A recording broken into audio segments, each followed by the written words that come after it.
I can still say. Okay. Oh, okay, it's 6 o'clock. I'll call the meeting to order. Clerk Boudreaux, please call the roll. Mayor Pro Tem Wilcox, Present.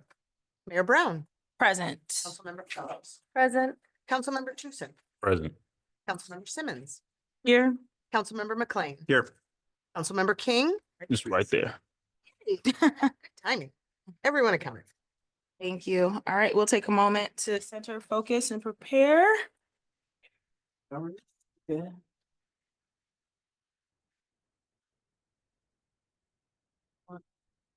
Can you be able to have a seat? All right, I will entertain a motion for agenda approval. So moved. Moved Work. and supported by, moved by Councilmember Tucson, supported by Mayor Pro, everybody. Anybody? Okay. All right, Councilmember Fellows. I would like to move to amend the agenda to add a discussion item regarding the timeline for Water Street fence repair and tree removal for item E, Or item E, for closed session. Or also D, after D. Okay. or probably before D is the entering into the closed session. So Oh, before right. D. So before, after C, After Mhm. okay. Street. All right, Councilmember Simmons. I would like to amend the agenda to shift public comment to be after the budget priority and goal session. So switch V and, I don't know why I said V, 5 and 6, just swap them. Moving the agenda around, like, do we need a roll call vote on moving the letters of the agenda, correct? Okay. Is there support? All right, it's been moved by Councilmember Simmons, supported by Councilmember King. I'm sorry, did I have a support for Councilmember Fellows item? Yes. Thank you.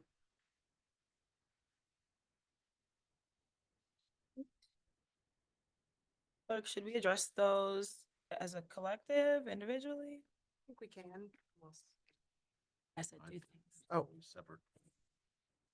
Okay, so separately? Okay, so then we need to go back. To add the Water Street discussion. Any discussion on adding the discussion? Seeing none, please call the roll. Councilmember Fellows, Yes. Councilmember Tucson, Yes. Councilmember Simmons, Yes. Councilmember McLean, Councilmember King, Yes. Mayor Pro Tem Wilcoxen, Yes. Mayor Brown. Yes. Motion carries. Thank you. All right, and then to swap 5 and 6. Discussion. Well, do we have to do it all over again? I mean, they already moved it. Discussion. Madam Mayor. Councilmember McLean. Madam Mayor, if I could, I think to the sponsor of the amendment, ask what the reason would be for. I'm sensitive that we've gotten a lot of criticism for changing anything related to public comment, and this is a change related to public comment. So I'm curious to know what the reasons might be or what the value of changing this would be. I would say that city council meeting today is starting earlier than typical. And so swapping them would make it so public comment would be closer to the time when people would typically expect council to start. I know I just had somebody who does follow council meetings pretty regularly contact me this afternoon to ask if I knew that the meeting was at 6. So that's why I'm like, was thinking about it, and especially because we don't have a second opportunity, it feels like it would be good to just move it to when it's closer to the time.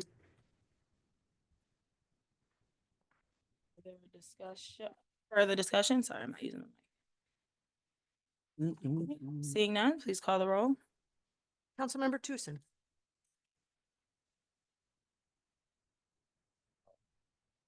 Councilmember Simmons, Yes. Councilmember McLean, No. Councilmember King, Yes. Mayor Pro Tem Wilcoxen, Sure. Mayor Brown, Yes. Councilmember Fellows. Yes. Motion carries. Right. Any other amendments to the agenda? we Oh. clarify to the public just that public comment will be at around 7 now? Well, we have to approve the agenda, and then I was gonna share that. Any other amendments to the agenda? All right, seeing none, all in favor of the amended agenda, please say aye. Aye. Aye. Voices, please. Aye. Any opposed? No. Thank you. There's one no. All right, so the letters, well, those are numbers. 5 and 6 have been swapped, so public comment will now occur closer to 7. That's not a definitive time, but after the budget priority sessions has concluded. All right, well then that means Professor Milner, it's your time to shine. Good evening. Evening, everybody. Do I have a microphone that I? Yeah, please. Okay, good evening, everybody. It is good to be back. Hopefully, everybody had a joyous holiday season last time that we connected. If I may, I'd like to pass out a packet. Just take one. Pass along. This packet is going to be a part of the input process that you will give as the department heads go through their goal setting process. So what I'm going to do this evening is just kind of bring us back up to speed, recap what we've done to get us to this point, do some framing, and then introduce the department heads to express their goals. And then during which time you will indicate your agreement, your prioritization of stated goals, and any notes or additions that you would like to have captured in this packet.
Okay, so as you know, we are going through a goal setting process. I'm working with both the department heads and the city council to engage in strategic prioritization.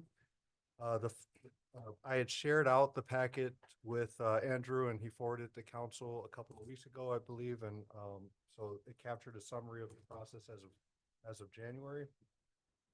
City council has identified strategic priorities and held discussion towards consensus. I will review the findings of that. And city departments have identified operational focus areas. Those focus areas are listed, and we will review those this evening as well. And we'll engage in a reconciliation of sorts between council priorities and departmental operation and focus. That's today. So last time we got together, we had a discussion of themes that were important to council members. And then I asked you to, given the themes that were present, I asked you to express your rating or vote of what themes were important. I compiled that data, and what you see on this slide presently is the level of agreement between council members on these items. I've sorted the level of agreement in terms of color. So green represents a pretty significant agreement. Pretty much all council members think that the area that is represented in the green shading is a priority. The yellow shaded priorities represent opportunities. That's emerging agreement. Not everybody has expressed that this was a priority, but many did. Then the red areas These are actually opportunities once small wins have been achieved. So when we look at the red priorities, I want to emphasize that this does not mean that those priorities are of low value. They could be incredibly important. But what this data represents is that those priorities at this moment in time only have limited agreement between the council members. And so that's what this data actually represents. Yes, I see a hand coming. Thank you. I just wanted to say just a couple of things about this prioritization, and just some quick concerns or things that I think stick out right here. One is just to say that some of the things in the red actually were really kind of highly talked about within some of the other areas. So for instance, unarmed response was one of the things that actually is part of why I would have ranked public safety, public health highly. Otherwise, it wouldn't have been. So that was one that in the discussion and in my notes about it, a lot of people talked about. And so I'm interested to kind of see it pulled out there. The same thing with the Department of Public Works. That one was also one that I saw really come out when people were talking about public infrastructure, buildings, roads. So that was another one that I thought was interesting there. And then just wait, hold on, there was one more, I think. The other thing I think was mainly, might not have been across the board, but I'll just state when thinking about council compensation that I see that as being part of staffing capacity. So just to pull those out, but I think the unarmed response in particular in the Department of Public Works, that those kind of might feel off being in the red, kind of given what the discussions were about those topic areas. Oh, that's a good point. Thank you for pointing those out. If the council recalls, when we did the prioritization themes, there was some discussion over whether, say, for example, unarmed response was its own theme or whether it fell within the theme of public safety. And so when we captured the tally, what I did was for council members that indicated broadly that public safety was a concern, I indicated that level of agreement, and that's represented in the data. But some council members, I think it was 3 council members, or 2 or 3, specifically indicated that an unarmed response was a priority for them. And I wanted to capture that data, even though it was a subcategorization in our themes that we had talked about last time. So the bottom line is some council members may feel like unarmed response is an overarching element within public safety, and they indicated that public safety was a priority. That's captured. And some council members specifically stated that unarmed response was a specific priority. I wanted to capture that data as well, even though it was a subcategory of the public safety. And so what would happen if that not being included would change my prioritization of that topic overall? Would that then shift the overall consensus for that item? Well, where we're at right now, when we talk about priorities, is very broad levels. It's very macro, very strategic. When we get down into operationalization, then it's an opportunity to state whether or not you specifically want to see an operationalization of this public safety within the public safety domain. And as you'll see, when we go into the public safety goals, there may be some goals that are related to some of these specific priorities. And so you'll be able to express agreement with that goal or indicate that you want to add a goal to that as we go through this kind of in the detail of the like police department goals when we get into this. So this is really just an opportunity to raise our level of awareness for the categories of prioritization that the council finds important.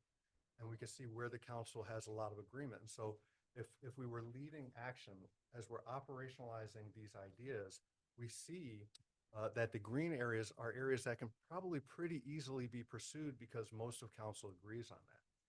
But areas that are lower than that doesn't mean that they can't be pursued, but it means that we need to have some additional consensus building or additional discussion to raise our level of agreement as to how we're going to actually pursue those goals.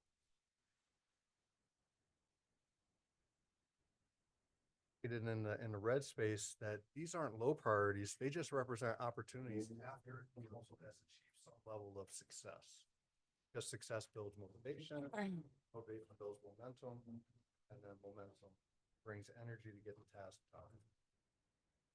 What I asked the council to do in sharing out the department goals is I said, given the priorities that have emerged in consensus, review the departmental focus areas and consider how current focus areas align with the priority consensus.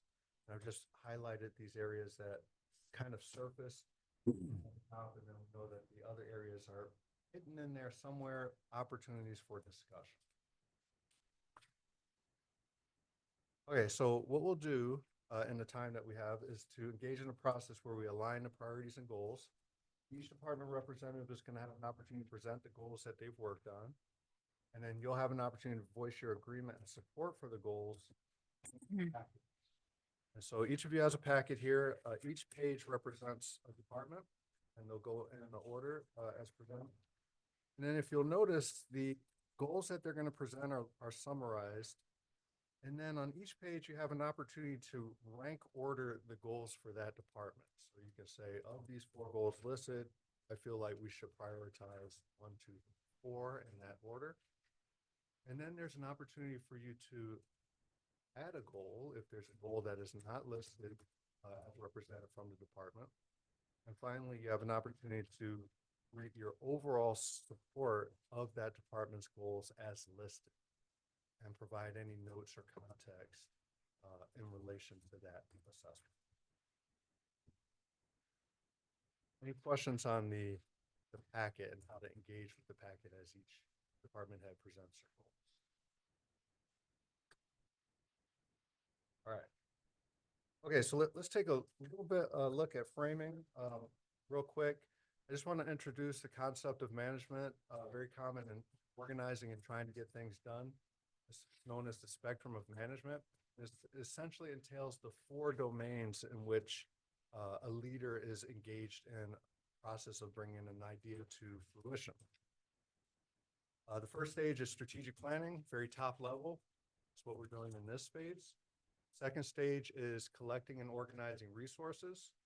Third stage is actually equipping the team and leading the team to actually get things done. And the 4th stage is engaging in control, which is accounting for what we said we would do, what we actually did, where's the gap, how do we fix that? Okay, so strategy, resources, team, and control. Oh, I forgot to pass.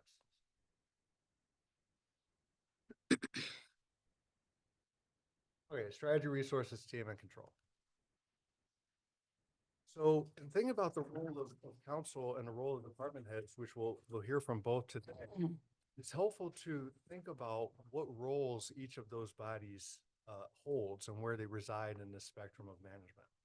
When we think about the first 2 levels, which is strategy and organizing or acquiring resources, we consider those to be strategic roles. Strategic roles are roles within an organization that are responsible for scanning outward in the environment and understanding what opportunities are present and what potential threats are present in the environment. And that scanning of opportunities and threats allows you to think about strategically what it is that you would like to accomplish given the environmental conditions that are present. That's the strategic focus. Other side of the spectrum is the operational focus. This is where the work actually gets done. And the work should be informed by our strategic understanding. It's an inward application, whereas strategy is outward, operations is inward.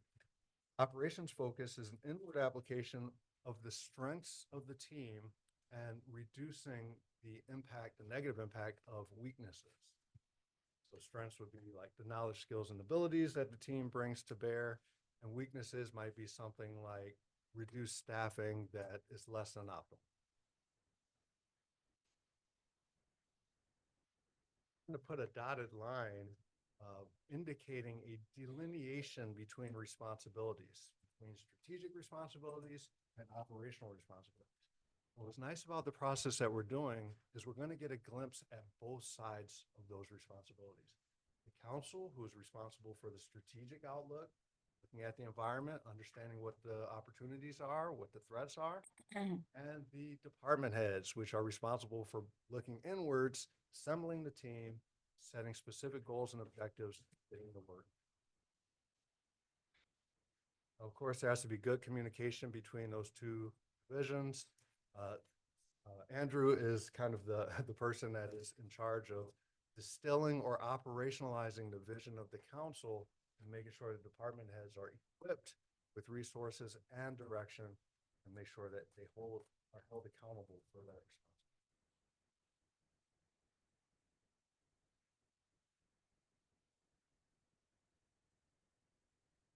responsibility. And each of us kind of aware of what roles we sit in at the moment.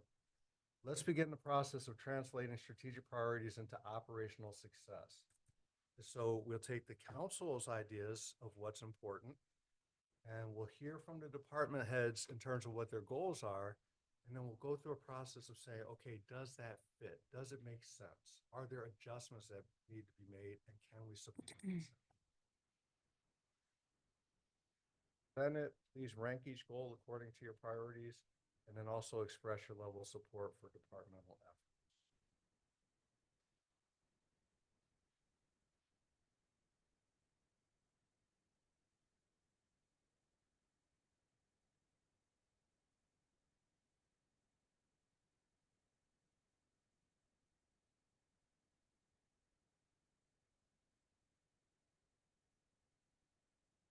Developed by the previous city attorney.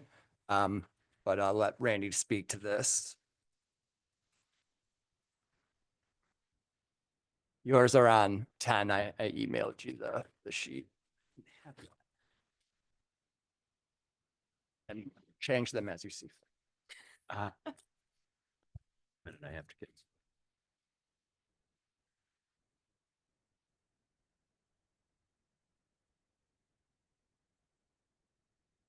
If you'd like, we can go to the next Go to one. the next one because I'm still having problems with my internet service here on this. Okay. The next one up is the city clerk overview.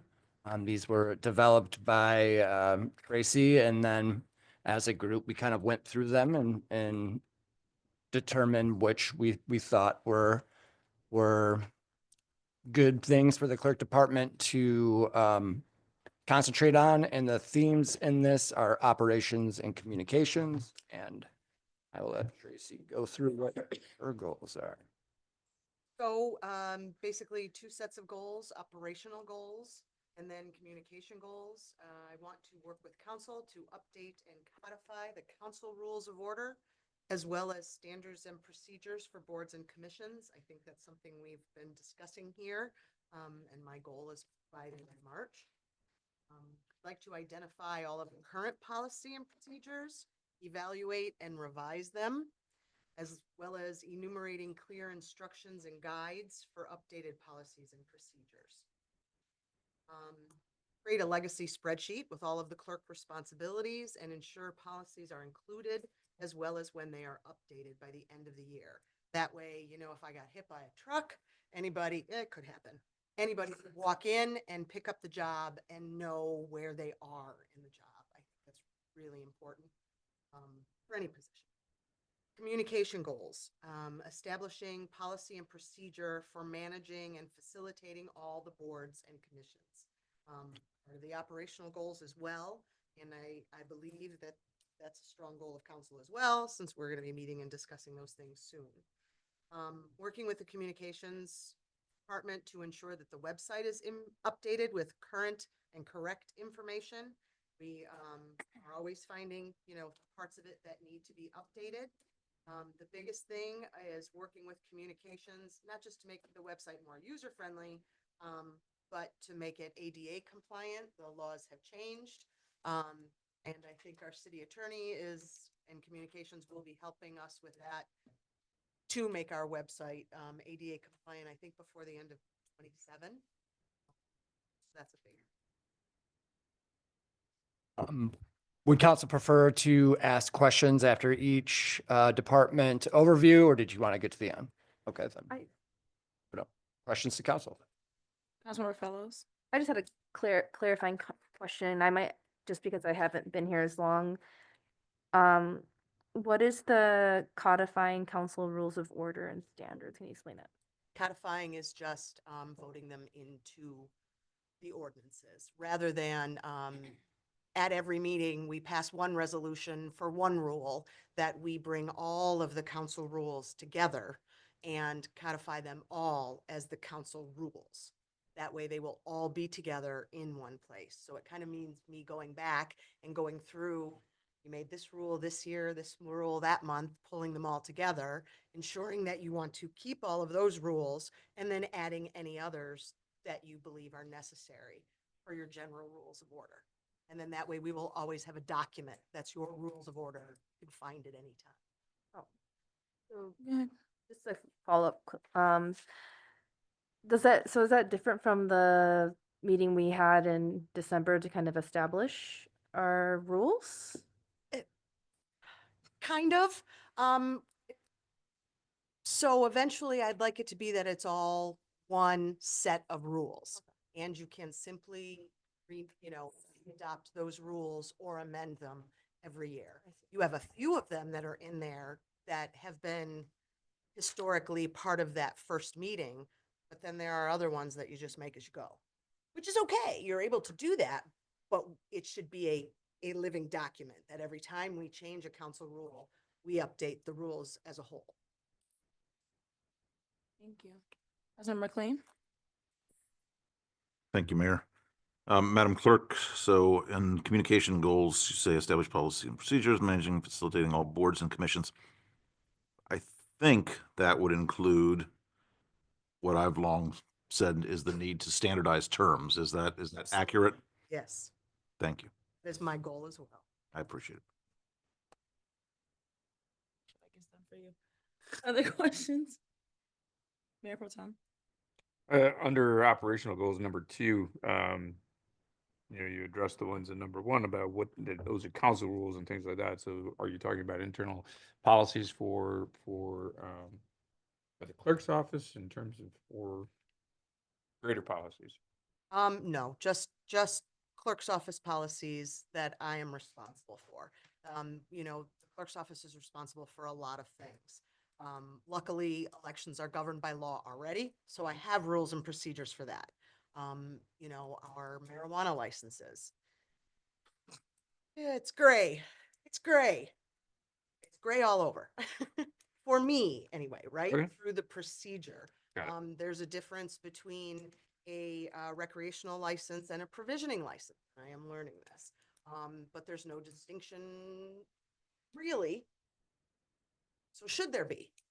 They have a legal name, they have an address, they have a business name. What name do we license them in? How do you find them? All of these things that a lot of it is simply organizational, right? Getting it all down on paper, making sure that the procedure that we're following is the correct procedure by ordinance, by law, and enumerating all of that so that it's easier to follow. And I think any office. Standard SOPs. Yes, exactly. All right. Yep. All right. Councilmember McLean? Please don't get hit by the truck. Thank you. I'll try not. Or a bus. Any further questions for the clerk? All right, thank you so much. Okay, if you can, take a moment to rank order your priorities given the stated, and then your overall support with clerk's present. Feel free to add a goal or add notes, so it can be captured in something.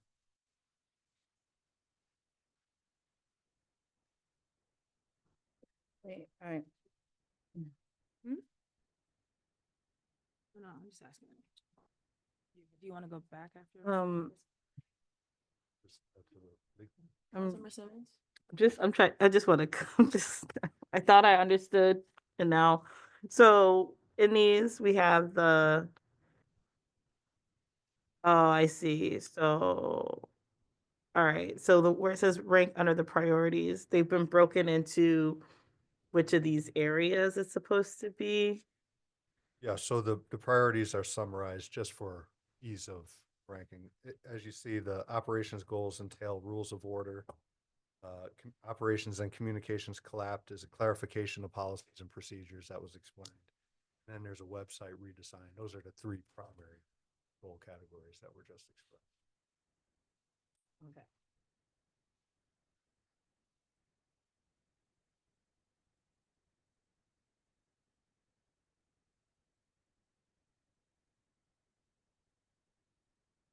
I can bring it up. Anyhow, there are three primary goals that I worked with Mr. Barr to establish, and most of those revolve around transition of his tenure to begin mine in this role. For the most part, it comes down to transition. So many of these things are somewhat of a have blended with one another, just out of course. In terms of transferring access to city attorney files, I have those, or at least what we believe are the ones that are most pertinent now. The ones that are archived or closed, those are being transferred to Iron Mountain as they are being digitized where appropriate. I am someone that strongly believes in going paperless. Certainly not having storage obligations means we don't have the financial obligations associated with those. So we can cut a cost there. New litigation cases, as they've come in, they've been referred to me here in the last few weeks, and those are going to continue to be referred to me, of course, as we go forward. In terms of closing finished files, that's again in process as part of continued services goals. But throughout this process, we're also trying to provide city attorney services to the city. And that is the blessing of having a large group of people helping me with that in the office. I think the most, I wouldn't even call it rocky, but it hasn't been a smooth transition, and it's of something that's not anyone in this room's fault, is we've had some difficulty with some outside service providers in the courts getting the law enforcement portion of the work that I in my office does transition. For example, the being able to access the court files online through a GIS court system, that's something that's outside the control of anyone in this room. Certain things from Michigan State Police, that's something that's outside the control of anyone in this room. The most I can say and will happily say is the work that Chief Moore has been doing in that regard, and the city manager has been doing in that regard has been very helpful. We're up and running. We do have a reprieve tomorrow because of the cold. The court's closed, but things have been going very well in that regard. And so I think, at least in terms of the priorities or the goals that I've set, is just making sure we're providing the services and making sure that we're able to have the base information and materials that we need in order to provide those. And so that's still a little bit of a work in progress, not surprising, but we're closer to the finish line than I thought we would be by this time.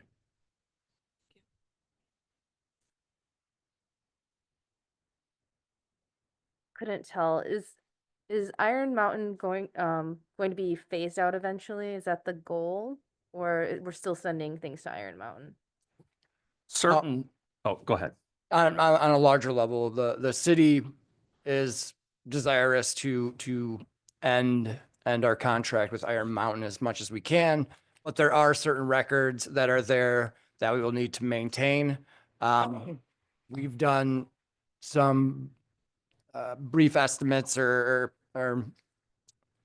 just kind of looking into costs for digitization of all city records, and it's around $200,000. So it would be something that we would probably do in phases over a number of years. Thank you. But is our goal to go digital. And to his point, to items that come across my desk, I have my staff putting those in an electronic format for our use. But there are certain things that by law or by ordinance, by charter, we're required to maintain the originals of, and those are the ones that we have to worry about finding a place to keep them. Thank you. Further questions for Attorney Barker, Mayor Pro Tem? Under the continued services goals, number 2 is review and close finished files. Somewhere in here, I was hoping to figure out where resolving open cases lands. Is that it? That's part of providing the services. That seemed rather open-ended, and I want to make sure that there was there was impetus for like getting these things. We certainly are. That's part of the advocacy obligation that you've granted me and imposed upon me, and that's something we're doing, where the case requires it to be done. But obviously, once a file, you're going through older files, particularly some that have been in Mr. Barr's basement for many years, I have to make sure that there's nothing to be done on those. And closing files for a lawyer is a term of art. A closing file means I'm done. I have nothing more to do, and I can put that away somewhere and slate it for either destruction according to record keeping requirements or digitizing it according to record keeping. Close and finish have very different definitions. And Agreed. All right. Any additional questions for Attorney Barker? Okay. Thank you so much. And continuing on, we have community services. While Director Myers comes to the podium, I will just give the themes: affordable housing, sustainability, communication, and positive marketing. can we have a minute to Oh, to yeah. our sheet for the attorney? Oh, yep. Sorry about that. Did mine. After back.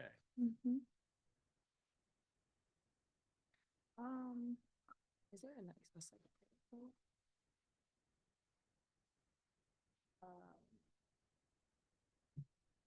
Affordable housing, sustainability, communication, and positive marketing. That's not on our ranking sheet, positive marketing.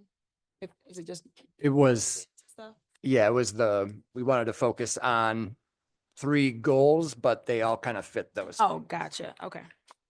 All right.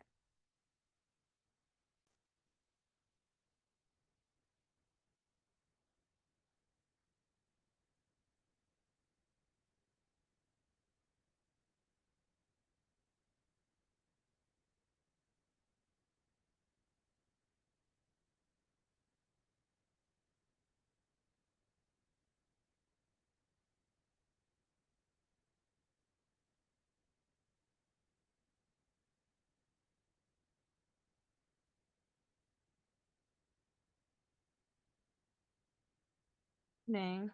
So our 3 main goals are affordable housing, sustainability, and communication, like the city manager indicated.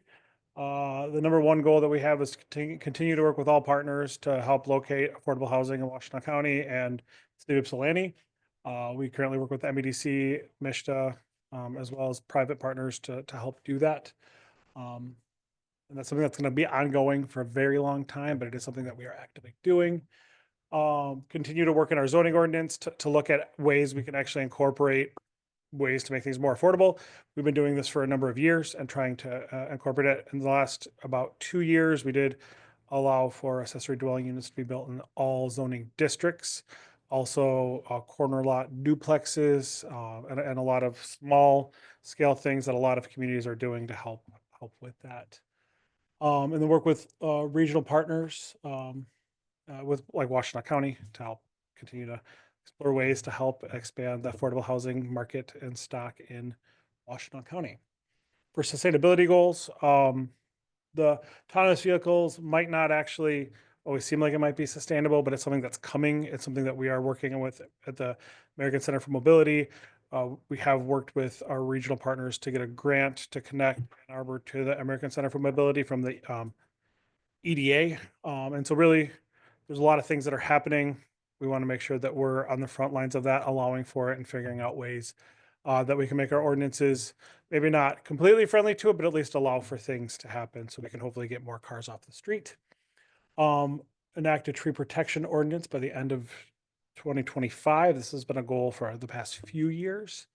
And then the big one that I've been trying to work on for many, many years, and we're actually there, is stop accepting paper copies.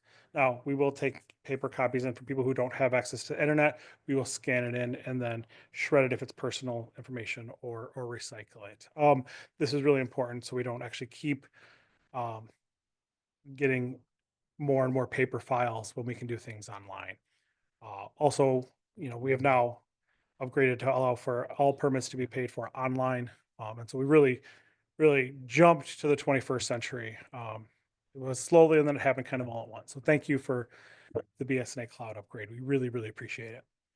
Communications is one of the things that we're really, really working on, and we have Katie here who is the manager over that. But really put together a communication strategy and framework for both internal and external communications. And that was actually done. We're still working on it and working with the city manager to present it to council. But that's really important for us to tell our story, tell it right, and really work. If you look there, work with our department says tell our story, right? We've never actually taken on a citywide approach to actually do that, and we do a lot of really great things. We get a lot of really good grants. We get a lot of have a lot of great stories, and we have to learn to tell those stories on all platforms.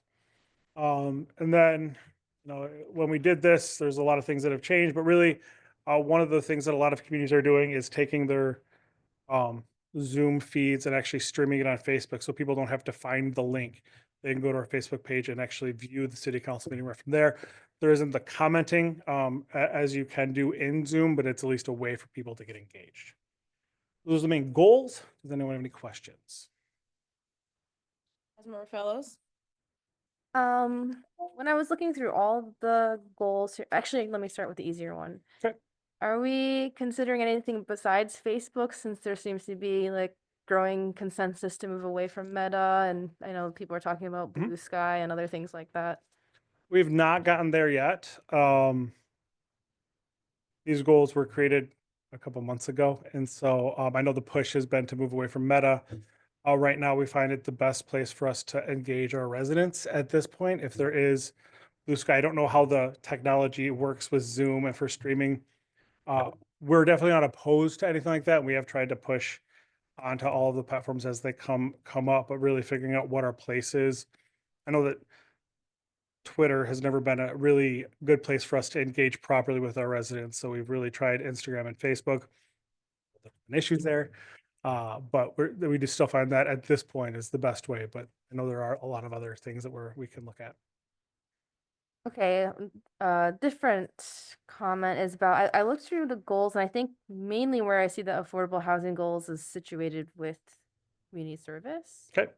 And so I know that traditionally, the city has worked with MEDC and MISHDA when that comes up, but I really am concerned about, well, MEDC is very business oriented, and MISHDA uses light tech often for development, and so I am interested in, if we're going to actually have affordable housing for IPSI, then we would need maybe like an affordability ordinance based on our AMI and needs in IPSI, so that when you're at, I think that would impact your housing goals a little bit with how you would attract, mixed income housing and stuff like that. So that's just one thing I want to bring up now, that I would be more supportive of this if we actually made it affordable, like affordability ordinance. So the main reason why we work with MEDC is the community development part of MEDC instead of the business development part of MEDC, where community development looks at downtown housing. And that's one of the big ways that we can actually unlock funding for downtown housing that actually is required to have an affordability component. And so while all of the headlines for MEDC does come from the business development side and recruiting businesses, the community development side does a lot of work and actually allows us to do things like affordable housing TIF like we did at Dorsey. And so there are a lot of tools and techniques that the MEDC, along with MISHDA and all of the players, actually work with outside of the business development focus. And so I understand what you're saying. There's a lot of times where the MEDC doesn't always focus on affordable housing like MISHDA does, but there are a lot of tools that the MEDC does have that does allow for that. Councilmember Simmons? Hello. So just a few things. One is when thinking about the housing pieces, I know a lot of folks are really wanting to think about alternative ownership as well, different models for that. And so there's a couple of things like cooperatives, community land trusts that have come up to me quite a bit. And so, and I know that there's some things where people have, in maybe both of those areas, named different parts of our tax policy or things that might need to be changed and considered. So I just want to lift that up because as we're thinking about affordable housing, not to only kind of oversaturate in the rental markets, but also to think about other pieces and, which is part of our overall like housing strategies, right? So I'm happy to definitely like share some of those as I've had some people who are like kind of looking at some specific things, but wanting to lift that up as I think being a big part of what we should be considering. The other, the next thing, is that I can't probably cringe enough when I see autonomous vehicles. Um, and so it's not you, it's them. So I think about what it, my questions are like what it means for us to be up to date with that and just a feeling like we could probably move, like we're moving faster on autonomous vehicles than we can for like zero pedestrian or cycling deaths and better public transit. But what does it mean for us to kind of be up to date for autonomous vehicle? So this is a long range goal, and this is not something that the city will spend a lot of time or resources really on. It's really working with Spark for the corridor between Ann Arbor, running right through the city to American Center for Mobility, making sure that we don't lose out on anything. But this is not one of the. This is a goal that we have. It's not. It's not a.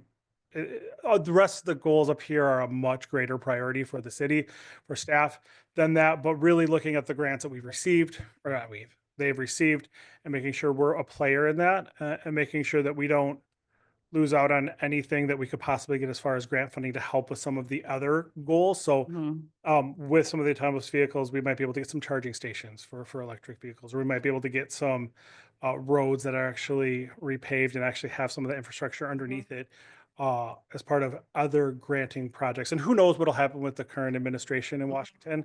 All of this could change, right? This was written even before the election.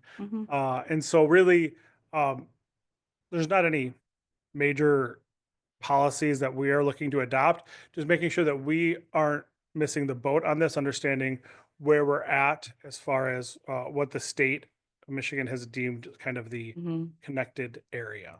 So Yes, I'm glad to hear that it's lower. And so on my I would say this list is my here, least favorite goal on the where goal, I'm but like it is sustainability, I'm gonna cross that off and add the trees, so that's what I'll talk about next. So, which is in the. yeah, these are not in a specific order of priority for us. Oh no, I know, but we have, Oh, okay. our list is a little different, but Please don't make that first one to the top No. goal. I'm asking. Well, we just want to lose out on it. yeah, no, I understand. And then the other thing Oh, can I mention Oh, one other thing when it comes to the city ordinance does not prohibit cooperative housing. It does not prohibit community land trust whatsoever. It actually encourages those things. And so our ordinance does not stand in any way to cooperative housing or like Mhm. the ownership really almost doesn't matter. Really, our ordinance cares more about the actual form, not the actual. Mhm. Mhm. So there's nothing standing in anyone's way from doing cooperative housing or community land trusts. That's great. I know one of the things people have lifted is how it's considered in terms of residents, whether it's considered, yeah, so you're smiling, No, I know exactly. And it's just, the state needs to actually change that law. So community land trusts can be actually part of a homeowner occupied area instead of it paying a non-homestead rate, which is a very nerdy thing to talk about. And I could talk about state tax policy and how it could actually be much improved for hours. But, Yeah. but And they said the state- same thing with cooperatives, where it can be like, whether it's considered as the place where the folks there, it's their primary residence or not, and that changes their tax rate, So that's, so I think that there might be some things that we could do to just like help support that in some ways. Yeah. And or if there's specific things that'll be, so we could talk about that during our next check-in. yeah, Jeff. of course. And then the other things were just to say, so the folks will love tree protection for sure. I get, I get calls about trees all the time. I was wondering about what this might include, whether it's thinking about like a survey of our current treescape suggestions, and tree planting to prep for dying trees, ways to save and extend the life of trees that are maybe closer to the end of their life. even though that's still a significant time for us humans. I just recently learned about this with my own tree that they were like, if you cut this branch, this tree will live for an extra 10, 20 years, you know? So, so I was wondering about that. And then I also wanted to say, I recently just saw an article about a citizen tree pruner program that Ann Arbor has. They were like, trying to, promote interest. And I was like, oh, I wonder if this would be something that we can consider. Because like I said, there are a lot of people who are interested and have skill sets here. So I thought about that too, like if that's something that might be good to think about within this space.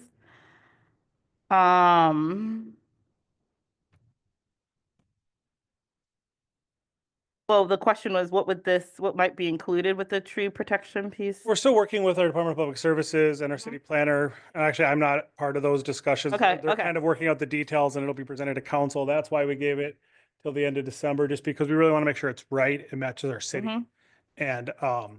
And it's not rushed. One thing that we don't like is to really rush on is we want to look at the whole scope of everything, especially because I think people are always shocked that we don't have anything. We have to be very careful with the Supreme Court or the state Supreme Court striking down Canton's tree protection ordinance. We want to make sure that whatever we do is legal and it doesn't go against the Supreme Court ruling. I'm just like, look, let me write this down. And then last thing is around the communication goals. So, I think that those are great and very exciting. And, I know I mentioned this before, and so now I'm just going to talk about it forever now. But just thinking about ways to tie around like the constituent services, requests, needs. And I'm thinking about like how we have ways to really track patterns and communicate when issues are addressed and how, that we get from constituents or that folks might send to the city in different ways. And so anyway, that's just something that I know I'm thinking about. And I know y'all are always thinking about how to be in better service and all of that. But I do see this as a little bit of a gap for us. So, Which is why I think we can all say that Katie has done a great job securing funding for the city. And I think that, and I know that she knows communications better than almost anyone I know. And that is why she has taken this head on and really worked to help improve the way communication is done and work to help build out the policies needed in order to make this happen. Mayor Pro Tem? Covered quite a bit. In terms of communications, when I heard that Katie was doing the internal and external, this was something that I put on the goals years ago when we were still looking to hire a communications director. And so I'm like trying to figure out where that person is involved in this. And if Katie's doing it, then, this comes back to the staffing issues. Katie can't do everything. So, really?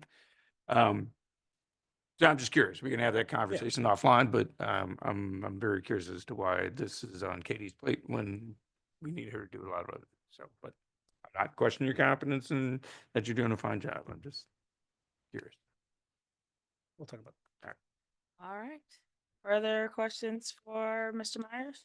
I have two questions for clarification.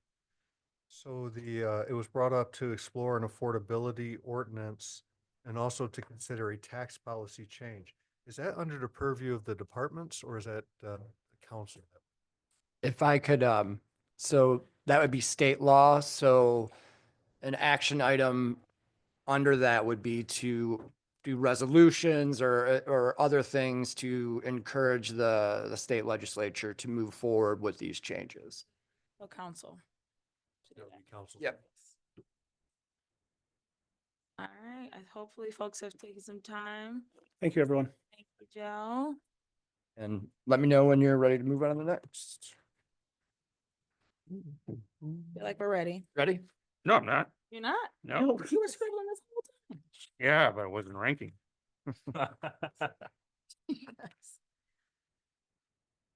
Gotta synthesize them while you're listening. Yeah, well, apparently.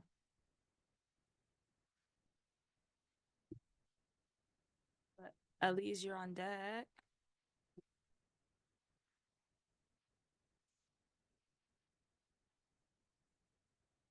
coming up to the podium and council's finishing their rankings. The Downtown Development Authority, we wouldn't set their goals. That would be their board, but I think it's a good idea for them to be presented to council in order for you to understand what the DDA will do in the future. And also that the DDA is a part of the city. So we want to make sure we're working together.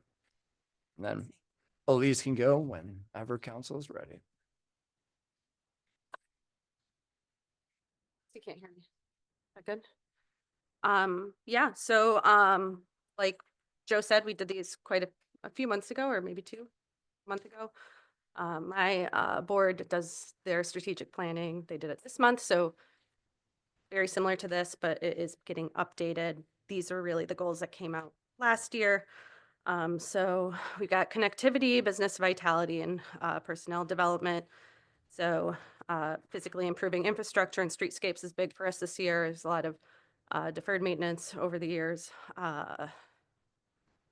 Activating collaborations with key partners, city included, to identify common goals, develop a capital improvements plan for the DDA by June 2025. We're also looking at doing a communications plan as well. One of our goals is to grow existing businesses within the DDA, prioritizing incentives to existing buildings to meet market demand, diversify and grow business and housing market. So partnering with the city and the community services department, those are big goals for us as well. Activating business corridors by developing safe and healthy programs. And then we have our personnel development goals, which are growing our DDA engagement with regular communications and resources to all of our stakeholders, developing volunteer outreach and recruitment plan, and assessing board needs through trainings and toolkits. I think it's important to increase understanding of the DDA, its roles and services by creating a marketing strategy, plan as well, and sustain and implement the TIF plans. Those are our guiding documents, and TIF renewal process to be initiated by the end of 25-26. We've got a lot of individual projects that are more specific. That's kind of, if anybody has any questions. Questions for our DDA director? Councilmember Simmons? Hello. Yay, market research into businesses and housing. I feel like this sounds really reminiscent, of previous conversations and conversations I know that were part of the like Thriving Downtown Ipsy conversations. I was wondering about what kind of things are being considered as part of that housing one, whether that's looking at the mixed use buildings that we already have in the districts and to try to get a sense of like possibility there, or. Yeah, I mean, it's going to be, any new developments, putting in new housing, encouraging through our rehab program also to get building owners that might have spaces that aren't fully usable to get those in working order as well. Mhm. Any other questions for Elise? And that's a lot of partnering with the community services department as well, working with MEDC and all those opportunities there.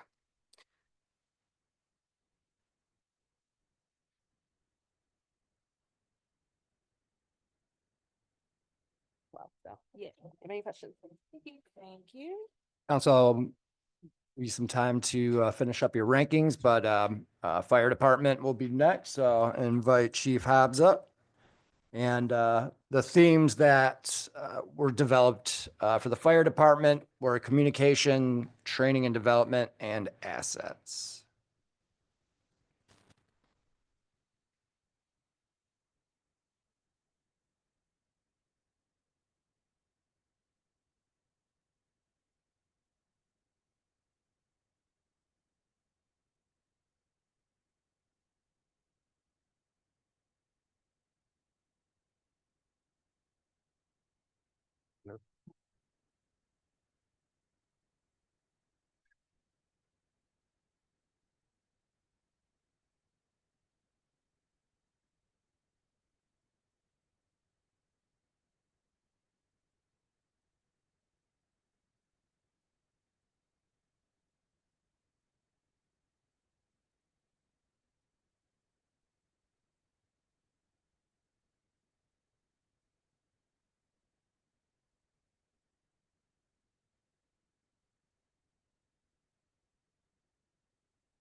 Yeah, go for it. Yeah, Chief Hobbs, you know. Pat's still writing. All set? Good evening, Chief Hobbs. Hello. Here at council, how are you guys doing? All right, so my goals are a little different than the overview. So I'll start with the first one, which is recruiting and retention goals. Specifically to become fully staffed at 21 in fire suppression. We are currently at 20 and undergoing the hiring process. Our hiring process is pretty complicated. It's made up of different parts. Everyone comes into our department, firefighter 1 and 2, EMT, certified, and several other things. The only thing we have require them to do specific to the county is PHTLS, and you guys will see that in the CIL. That's pre-hospital trauma life support. That's specific to Washington County. So they come in qualified. They go through an oral interview. Then they have the written scores provided by Schoolcraft Community College. Then they go through a background and a psych evaluation, and then get put on a civil service list. And then the final process to pass a physical at the doctor's office. So we currently have 2 people that are qualified. We have 2 people going through like some backgrounds. So I'm going to present a list of 4, hopefully to City Council in January, and to have be fully staffed in February. Somewhere on here that says that's a goal for 2024. We weren't able to get that accomplished. We're going to look at. I'm trying to get someone on the floor in February. Just a quick correction there. It's the Civil Services Commission, not the City Council for the list. Oh, yeah, yeah. Civil service. I say You did. civil service. I'm so sorry. So this is measurable in the reduction in the cost of overtime and due to minimum staffing and forced policy. That's contractual. Attainable in 2024 due to the ongoing hiring process. I missed that, so we're gonna have to do that in 2025. We haven't been able to get that done. It's a long process. Training and advancement goals. Operations to improve the skills of firefighters in the department overall response capabilities while meeting national standards and requirements set by Michigan Firefighters Training Council. Identify and provide qualifying classes and continue to bring in outside instructors for training 24, 25 and ongoing. Through the CIL, you guys see that we're constantly training. We constantly have outside instructors coming in. We have another high-rise training coming up, several other let's see, we got ice water rescue people certified to be ice water rescue instructors. We have people, Washington County is going to Blue Card for communications and dispatch services. We have people that are going through instructor classes for Blue Card, as well as the officers and firefighters being trained in Blue Card. So it's an ongoing thing. Prepare firefighters equally to test and advance within the department. Equal training to all 3 shifts, 2024 and 25 and ongoing. I believe in preparing everyone equally. All 3 shifts do train equally. And so they're all, like I said, they're held to a certain standard by the Firefighter Training Council, and that puts everybody on an even keel when we do promotions. Our promotions are done through the testing process, and it's all done by a written and oral, so everybody has an equal chance to promote in the department. Administrative to improve the quality and service of inspections and investigations and enforce fire code. That pretty much falls on the fire marshal, Fire Marshal Pope. He's continuing to go to school. He's continuing to attain the certifications. He is now like a fire inspector, so is myself, but he's also an arson investigator, and I've put him to several arson schools, and now he has capability. He works with other communications communities, our AMA partners, and anybody else who doesn't have a fire marshal. He assists other agencies. Distribute smoke and CO2 detectors provided by the state through our grant program 24, 25 and ongoing. That's ongoing through the firefighter Bureau of Fire Services, and we have still have several for distribution. For a while there, we sat there kind of stagnant, and the program wasn't going anywhere. And I think when the city redid its website, and it was on there and it was displayed, all of a sudden that guy's busier than putting up smoke detectors and CO2 detectors. So that's a good thing. So he's gotten really busy. The website actually helped. Apparatus replacement goals. Be compliant with NFPA 1911. See attached links and documents. NFPA 1911, I sent a PDF and a PowerPoint, because when we say that the trucks have to be in a reserve service status after 15 years and replaced after 20 years and all the guidelines, I put that out there so you guys can see that. I sent the replacement schedule. also as part of this, and so you guys can actually look and see all the requirements. If you open those, those documents, specifically the PowerPoint for NFPA 1911, you'll see all the different areas and all the requirements that the trucks have to go through. There can't just be work on any mechanic. It has to be someone certified to work on trucks. There's a whole litany of things that takes our trucks out of service, and especially when we have all our older equipment like our tower and engine 3. Our engine 3 just went back into service, and tower was still looking to have a part manufactured, and it's been out of service for another 6 months now. That's why that's a priority. It says develop a vehicle replacement plan with the help of the finance department to be approved by administration, which will become a part of the annual budget before close of budget year 24-25, and then apply for the 24-25 AFG apparatus grant by 2020, 12/20, which we did. Questions for Chief Hobbs? The apparatus grant, is that for the tower? It's for the tower, tower yes. truck? Okay, Yeah. thank you. Councilmember McLean? Thank you, Mayor. Chief, you mentioned fully staffed is 21 right now. How's that changed over the years? Or has it When changed I over- hired in, it was 10 per shift or 30, and over the years it's gone down. People talk about Ed Carisno being like that city manager, and he was. And so at some point we reduced staffing to get through, the financial difficulties, and we went down to as low as 5, but now we've worked our way back up to 7. This is 21 per shift? No, no, 3 no. shifts. Okay. 3 shifts of 3 shifts of 7. All right. So it's 21 in suppression and 3 administration, to include myself, my assistant Liz, and the fire marshal. Total of 24 in the department. City manager? And speaking with former city manager Carisno, this was a response to the economic downturn, and the focus was just on the essential services and to just stabilize the budget. And since our staffing has increased a little, but we're not at the levels that we were in any of our departments before that. Thank you. Councilmember McLean? Quick follow-up. I know that and probably all cities, with a few exceptions, it's always kind of a negotiation type of thing where, especially when budgets are tight, then suddenly we don't need quite as many, and full staffing becomes a lower number. In your estimation, is this the right number? In my estimation, it's the right number. Yes, that's correct. You ask them, there's not enough of them, but in my opinion, that's a correct number. The only thing we can play with in there is the staffing levels. Per shift? Per shift, yeah, minimum staffing levels. Um, Right now, we have a minimum staffing of 4 per day. We won't go below 4.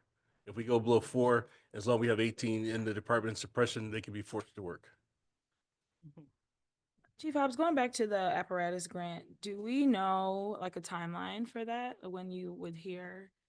We just submitted that one in December. Okay. So they do it pretty quick. Let's see. I say we probably should know something by March. Just very excited to know. That's a big one, so We applied for other grants, but that's the big one. thank you. Mayor Pro Tem. I mean, either, but, so it covers the whole tower? No, it covers $1.1 million of the cost of the truck. Like Okay. half? Is that how much? It's about half. Mayor Pro Tem? Just a question about the staffing again, in terms of, what's the overtime look like at this point? Overtime has been reduced because this is how it works. A lot of our overtime now has to do with what we do for callbacks for fires and things like that, and training, and the teams that we're required to be on for the county for like technical rescue, swift water, hazardous materials, those teams like that. They have to have specific training. They have call outs. We cover the cost of overtime for those things, and a lot of it typically has to do with like as far as the 24-hour overtime staff time, that's been reduced. I'm not sure, like at one point when Chief Roberts was there, our overtime budget was, I was going to say like $250,000. I think now we're somewhere in the neighborhood of 70 or less. You have to confirm that with Reagan. There's ways to reduce that, but they're probably watching.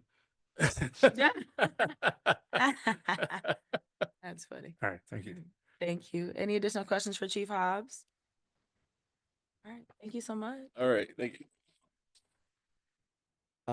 Council, while you're finishing your rankings, the next department will be finance. Reagan up to the stand. And our Reagan's themes for his goals are asset management, cybersecurity, and financial training.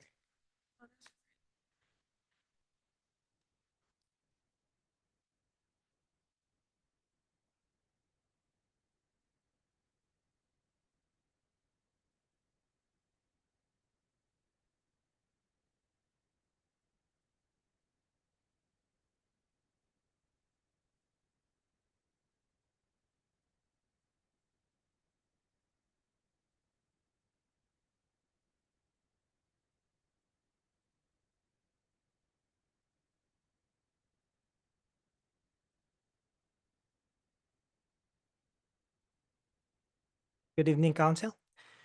For our asset management goals, we'd like to establish a dedicated asset management team with cross-functional members and develop a standardized documentation for asset tracking, maintenance, and auditing processes. This will streamline asset oversight and ensure consistency across departments. We plan to implement this by June 2026. Number two is to successfully implement the BSNA financial software system and ensure all finance team members are trained to use the key features, including budgeting, accounting, reporting, and asset tracking to enhance data accuracy and efficiency. So this will also include all office managers across the different departments. For our security goals, we would like to implement a position-based access control to restrict access to financial system based on employee roles and responsibilities. This will be part of our internal control. Another security goal is to develop and implement a data backup and disaster recovery plan for all critical financial data to ensure business continuity in case of a cyber attack or system failure by end of October 2025. So this is, I believe, is a very important goal for us. I just attended a webinar about cybersecurity, and they were saying that victims of ransomwares now on average, is around 300,000. So hopefully, you don't get to be a victim of cyber attack. I mean, another is implement stronger data security protocols for financial records by adopting two-factor authentication and encryption for sensitive financial information. Ensure that all financial team members are proficient in the new BSNA software by providing a comprehensive training program covering key functionalities like budgeting, accounting, and reporting. So we all know that we started implementing our new financial software, which also includes building HR modules. And another goal is to develop cross-functional skills in the finance department by training with the accounting and treasury division to enhance knowledge and improve teamwork. And that's it for us.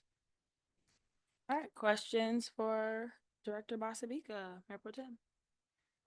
Under asset management goals, number 2, it talks about having mastery for people within the finance team by February 26th.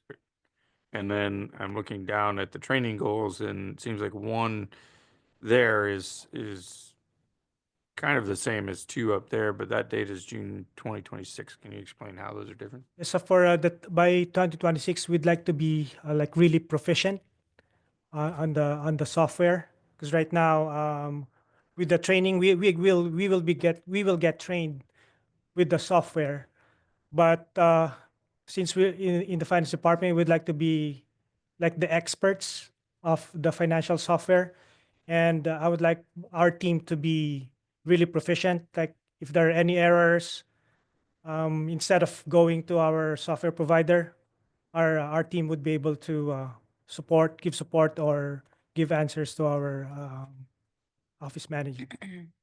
So the February date is everyone, all the directors and such get trained on BSNA that need to use it. And then June is so you all will be the experts on it, the finance team.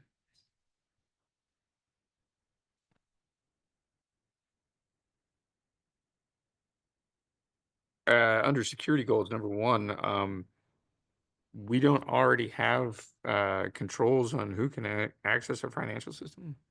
So currently what we use is more of in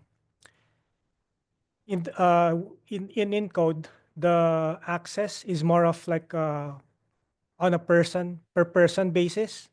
Because if like we have a director, the access that we've provided them are access that they've requested through time. So what we plan to do now is instead of having access for a certain person, it will now be based on a position. So let's say that person leaves the city, we can just look into that position and then grant access to whoever is replacing that particular person, if that makes sense. So from personalized permissions to functional permissions, functional role. Position, yeah, position based. Yeah, if I, just a bit of clarification, currently each person that has access to Encode are given specific permissions in terms of functionality.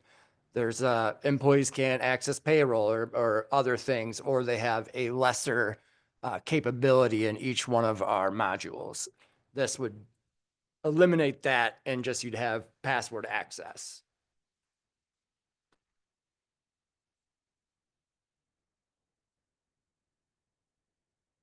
Okay. Efficient and streamlined. Councilmember McLean? Thank you, Mayor. Couple of mostly comments, I think. One is just to reinforce what the director said about BSNA and training, and I'm glad to hear you're putting a lot of emphasis on that. I think that's critical to getting the full value of that investment. And it would be all too easy to fall into a pattern where we're calling on the software consultants all the time. So faster we can get that in-house, the better. Secondly, I'm not really sure where this lives, so I'm going to make a note of it under finance, but it really has to do with purchasing. I've made a few comments over the last year about purchasing local wherever possible. So this really applies to all departments, but I would love for us to have a plan that at least strongly encourages, if not requires, where possible and where practical, purchasing from local vendors in Ypsilanti and or Washtenaw County. It's all too easy these days to get online and have something from Amazon the next day, but there are some real costs, many of which are just being borne by society, and we have a little bit of purchasing power here. We ought to use it for the good of the community where we can. Thank you. Any other, city manager? We do have a procurement ordinance, but we could, and it does have different levels that we try to engage with 48197, 48198, then Washtenaw County, then state. But that's mostly with larger contracts. So we could retool that to have, have different different controls on other types of purchasing. I think we can direct this to our purchasing department because when we go out for bids, it's usually like 25,000 and over. But if we'd like to purchase locally, we'd have to just encourage our department heads to purchase local. I think we can, city manager and I can work on that. Councilmember McLean? It may simply, thank you, Mayor. It may simply be a matter of looking through past records of what we do purchase as a city, and being a little more intentional and thinking about what is it that we have here that ought to be looked at and matching that up with potential vendors. Anything else for Reagan? Councilmember Fellows?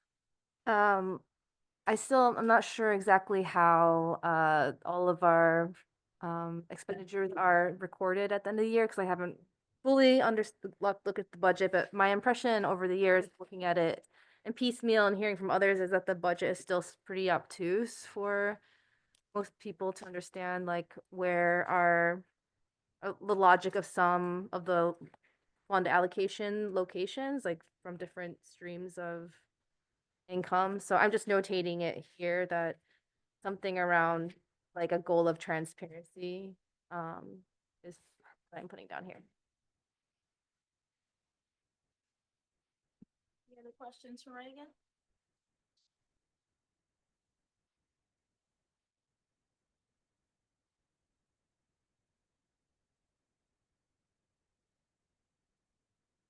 Finishes its rankings. The next department up is Human Resources. I'll ask Rachel to come up to the podium, please. And the themes for that department, again, and you'll see this theme quite a bit, is digitization of records, and then recruiting and retention and communication.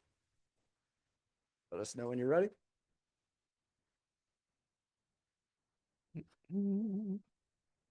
People need more time.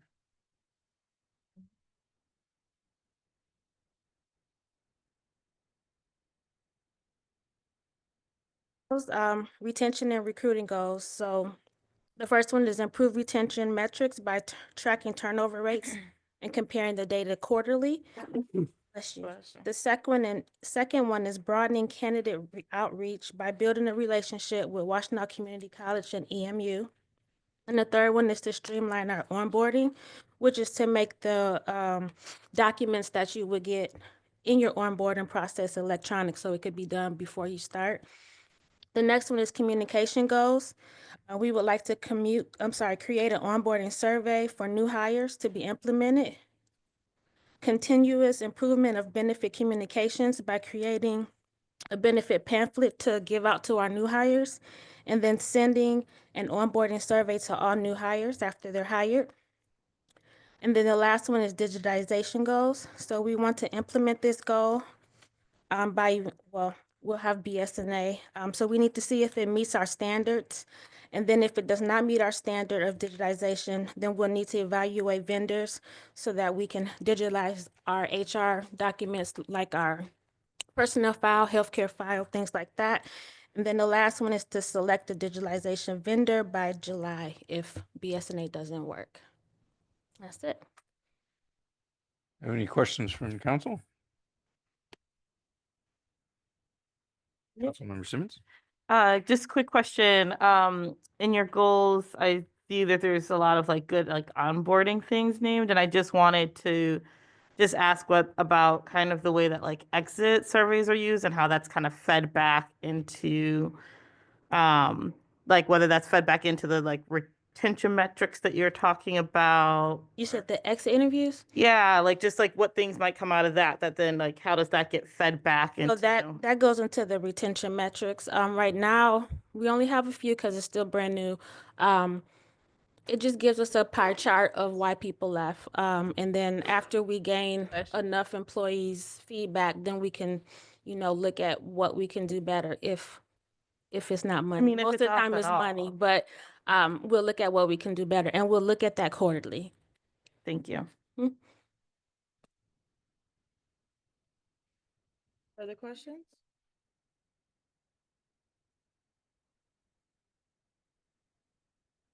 Thank you, Mayor. I'm glad to hear that you're really looking at that retention, the retention metrics, and I would love to take it the next step and really build a retention plan. I think you're probably right that often it is money, but not always. And where we have those opportunities to make this a better working environment, people, we should be really intentional about that as well.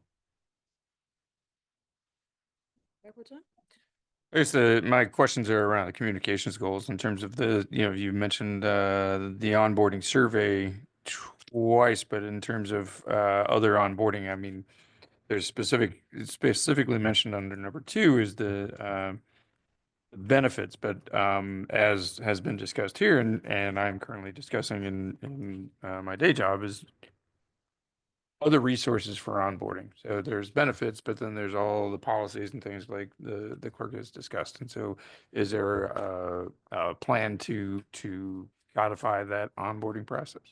So in our onboarding process, we do let them know where the handbook is. If they're non-union, if they're union, we let them know where their union CBA is located. When it comes to the benefits, it's not just your medical benefits. It's like things like MERS.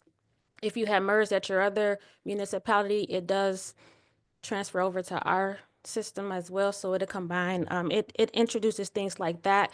We do mention it in our onboarding presentation, but a lot of times so much information goes over your head, so we want to have something for you to take home to review. Got it. So you're comfortable with the onboarding process as it is now. So it's mostly just focusing on.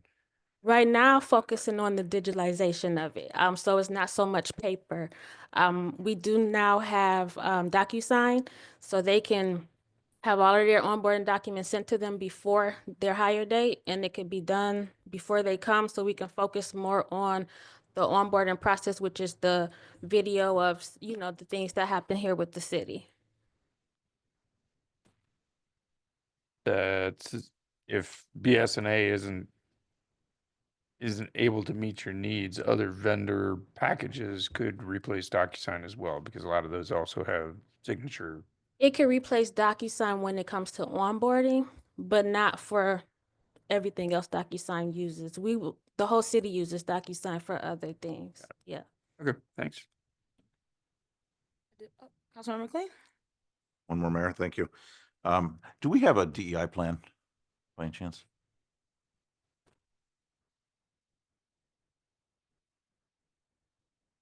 I know there seems to be a movement afoot in some places to get away from that. I am not supportive of those movements. I would love for us to have that as well. And that it takes some effort, but I think we ought to have one. Okay. Thank you. Any additional questions for Rachel? City Manager, you were about to say something? Not that I disagree that we should have a DEI policy, but we have an incredibly diverse employee stock, and I think we did a really great job with that. But I agree. I think something needs to be in place so that it is publicly known. We can't necessarily put our makeup data online, but I think it's an excellent idea to do that. Thank you. Anything additional for Rachel?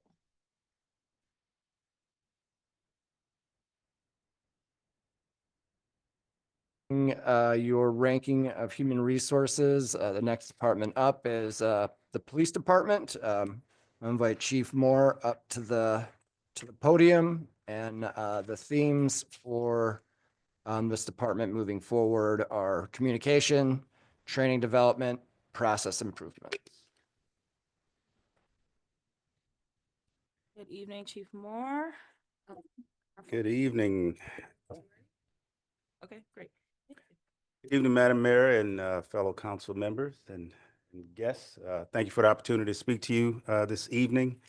I want to talk about a couple things over at the police department. First of all, our goals and our strategic plan is pretty simple. It's based on a hierarchy of needs. You'll see that recruiting and retention is our #1 priority, and simply without people resources, we can't get to all of the other things. We have to have those resources to continue to move the organization forward. So I'll start there. Our recruiting and retention goals, of course, we have here to hire 4 new recruits in 2025, to retain those officers with 3-year contracts. Over the past year, we experienced some individuals coming into the organization and pretty early in the process, due to the competitive nature of Washtenaw County and our surrounding jurisdictions. So to help us combat that effort, we came up with a 3-year contract. And so now new hires that we sponsor and put in the academy, we're asking them to sign a 3-year contract. to, of course, try and get some return on our investment so that we can continue to grow the right way and not, hire. When we put people in the academy, it takes a considerable amount of resources and time to get those individuals up to speed. So when we make that investment, and then as soon as they come out of the academy, they go to another organization, that hurts us. That sets us back in time and, of course, people resources. So that was a pretty important goal of ours to try and rectify. Can I ask a question now about that particularly? Of course. Does that contract have a staged separation so that within the first year, they pay the full amount of the academy investment that we've made, and then second year and third year, there's a decrease in that? So no, it's simply if you left before the 3 years, then you would be responsible for paying back the amount that we put into sponsoring you in the Well, academy. anytime during the 3 years, you're Right. for all of it. Right. Okay, because I know there's on the state level, there's a proposed bill that would have that tiered structure. And if the state, mandates some different things, then we'll look at that. But, we're a small organization, so our resources and our dollars spent, it's very important. It's meaningful. It hurts us in a very different way than a large agency. We can't absorb a lot of that. So it's important that we, if they are going to leave, that we're, compensated. Our lateral officers we're looking to hire 6 in 2025. We've already begun these processes. We've been interviewing lateral and police recruit candidates so far this year. In fact, we have another interview tomorrow. Of course, wanting to hire lateral officers, of course, it's more immediate, right? It's not the extended process of the academy. Then, of course, we're trying to bring in people with legitimate experience to help raise the collective experience of the department. We are a young organization, and so we're trying to increase our experience through, various means. Also by recruiting for supervision outside of the organization to bring in people with, legitimate experience to help us. The next thing is training and development. One of our first priorities to increase our firearms and range of response in-service training to twice a year. Now, why that's significant, range of response training, just so to explain so everybody understands, is where we put officers in scenario-based training, and they're subject to all different situations. And we want to be able to evaluate them and give them tools to be able to move in and out of de-escalation, a wide variety of things that officers encounter, on a daily basis. So I don't want our training to be just singularly focused to, use of force, firearms training. Although that is important, that is a perishable skill, we need to incorporate some real life scenario-based range of response training so that we get a fuller experience for officers so that they respond better in the street. So that was an important priority for us. Also identifying instructors within the organization. It helps us, it makes us easier for us to do the training. It's also cost effective. If we can't bring our own instructors, then of course we have to pay for that. So that's a cost issue. We are sending someone to ICAT, Use of Force De-escalation School in 2025. That should be in May. That's a significant training experience. ICAT is an immersive de-escalation training program that was put on by PERF. They created the program along with a city, a whole training facility to really infuse de-escalation and different modality and when you're dealing with individuals so that we train and respond better. So those are important pieces and goals for the organization. And then, of course, lastly is our process improvement goals. We wanted to create a volunteer group to help us maintain our fleet. Right now, officers and supervision are responsible for, when we have issues with our fleet or just regular PM, they have to take it down to maintenance and take those cars out of service. So that's taking time away from, their duties. And sometimes, that's even can cost us in an overtime capacity. So if we can establish a volunteer cadre that can handle our fleet and manage that, that would be fantastic, not only for the organization, but also it gives the community a stake in what goes on. And then lastly is fully integrate our Guardian tracking software into the organization, which we have done. The Guardian tracking software was significant for us because it allowed us to move away from all of the paper. That's been a goal not only of just the police department, but the city as well. But it gives us a one-stop stop for accountability in the organization. So citizens' complaints, our field training officer experience, employee recognition, and a list of other things that occur that we document are now housed in one program. And so now we're able to keep accurate records of what we're doing. We're able to recall things at just a few clicks, and now we're able to get it. As before, you're trying to look through logs, you're trying to backtrack and find, and it just wasn't very efficient. So it was we feel, an inexpensive way to really get us on track. So we're very happy and proud of that programming right now.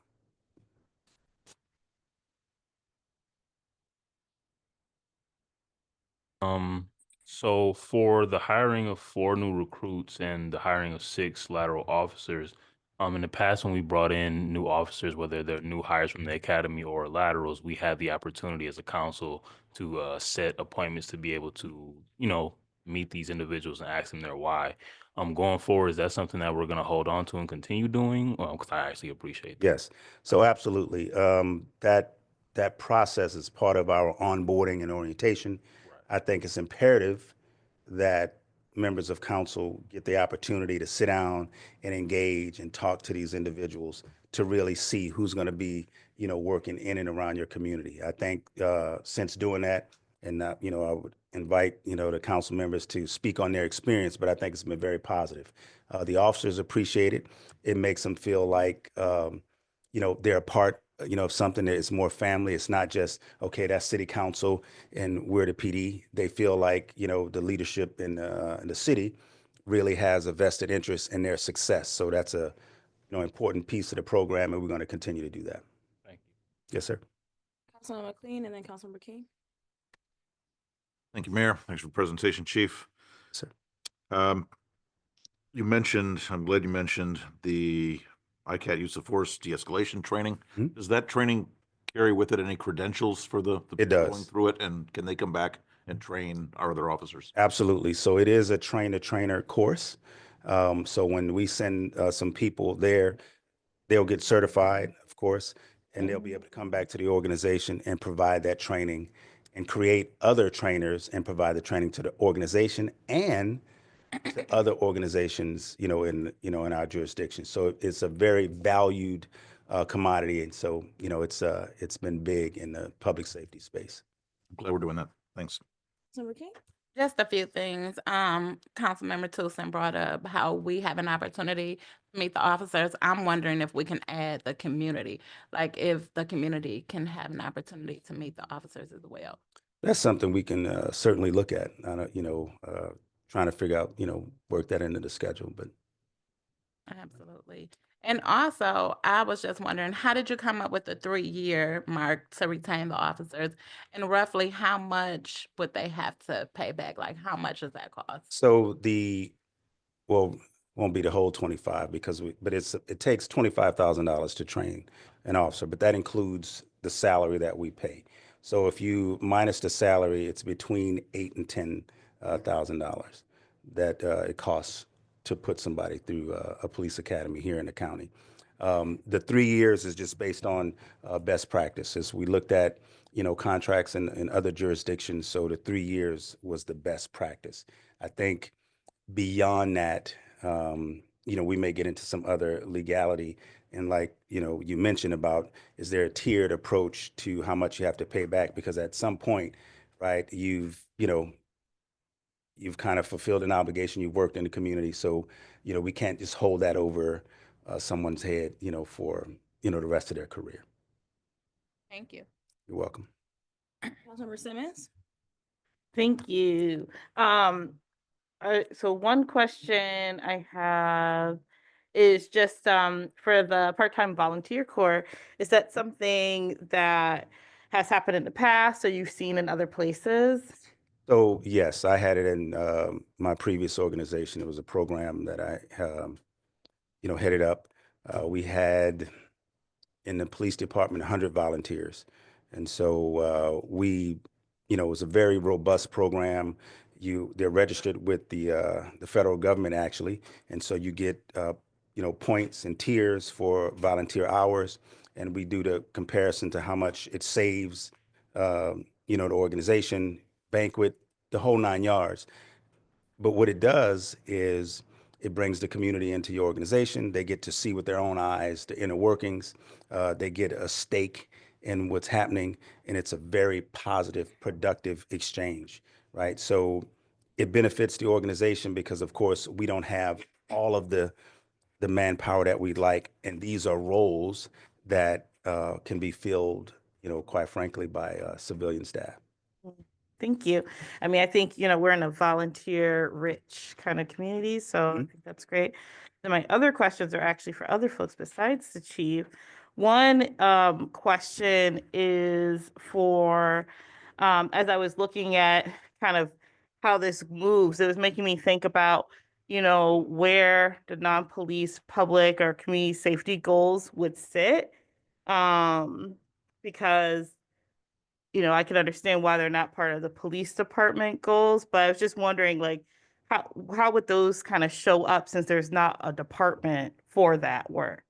So this might be a question for you, city manager. So if I could understand the question, so one of the top goals was community safety, right? Yeah, so I'm saying, I mean, this is one example, but if there's a goal that doesn't necessarily have a department it sits in. So in this sense, unarmed response, non-police response doesn't have a department that it would sit in. So how would it show up for us? That would show up under community safety. So it would be very much a part of that. But there's other things that would show up in that wouldn't be involved with police department, fixing stairs in parks and different things like that. So there's a lot of things that you could associate with public safety, not just policing. Mm-hmm. So it would, like under our goals where we had Yes. public safety, that would Correct. fall there. These are just the department heads. goals. Yeah, these are just, so there's things that are outside of that. So I'm just thinking about, like, so much of a part of what I'm understanding this process in part is to help us operationalize our council goals through kind of putting them through a lens of the departments.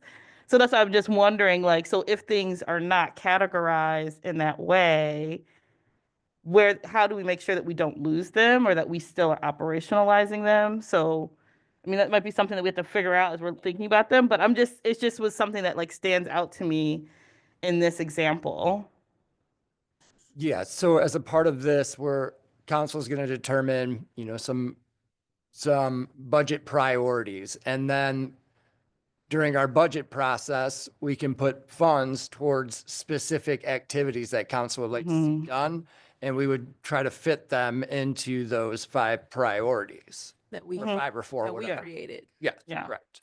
And so then throughout the year, when staff brings forward any legislation for approval, we're going to link it to those goals. Mm-hmm. And then the last question, so this is for, sorry, was that? No, I was just. So just the last thing is, this is just for process. So on our thing here, we don't have one, should we, the process improvement goals aren't listed in our ranking at all? So yeah, you just wrote it in under other goal. So just a note. Okay, thanks. A question for clarification. I think Councilmember brings up a good point. If there is an objective, say for example, in this case, the unarmed response, that objective would need to be championed by operational entity. How is that determined who would champion that particular goal? Or any goal that's not under the particular department. But using this specific example, how would we determine which department would be the champion of a goal such as an unarmed response team?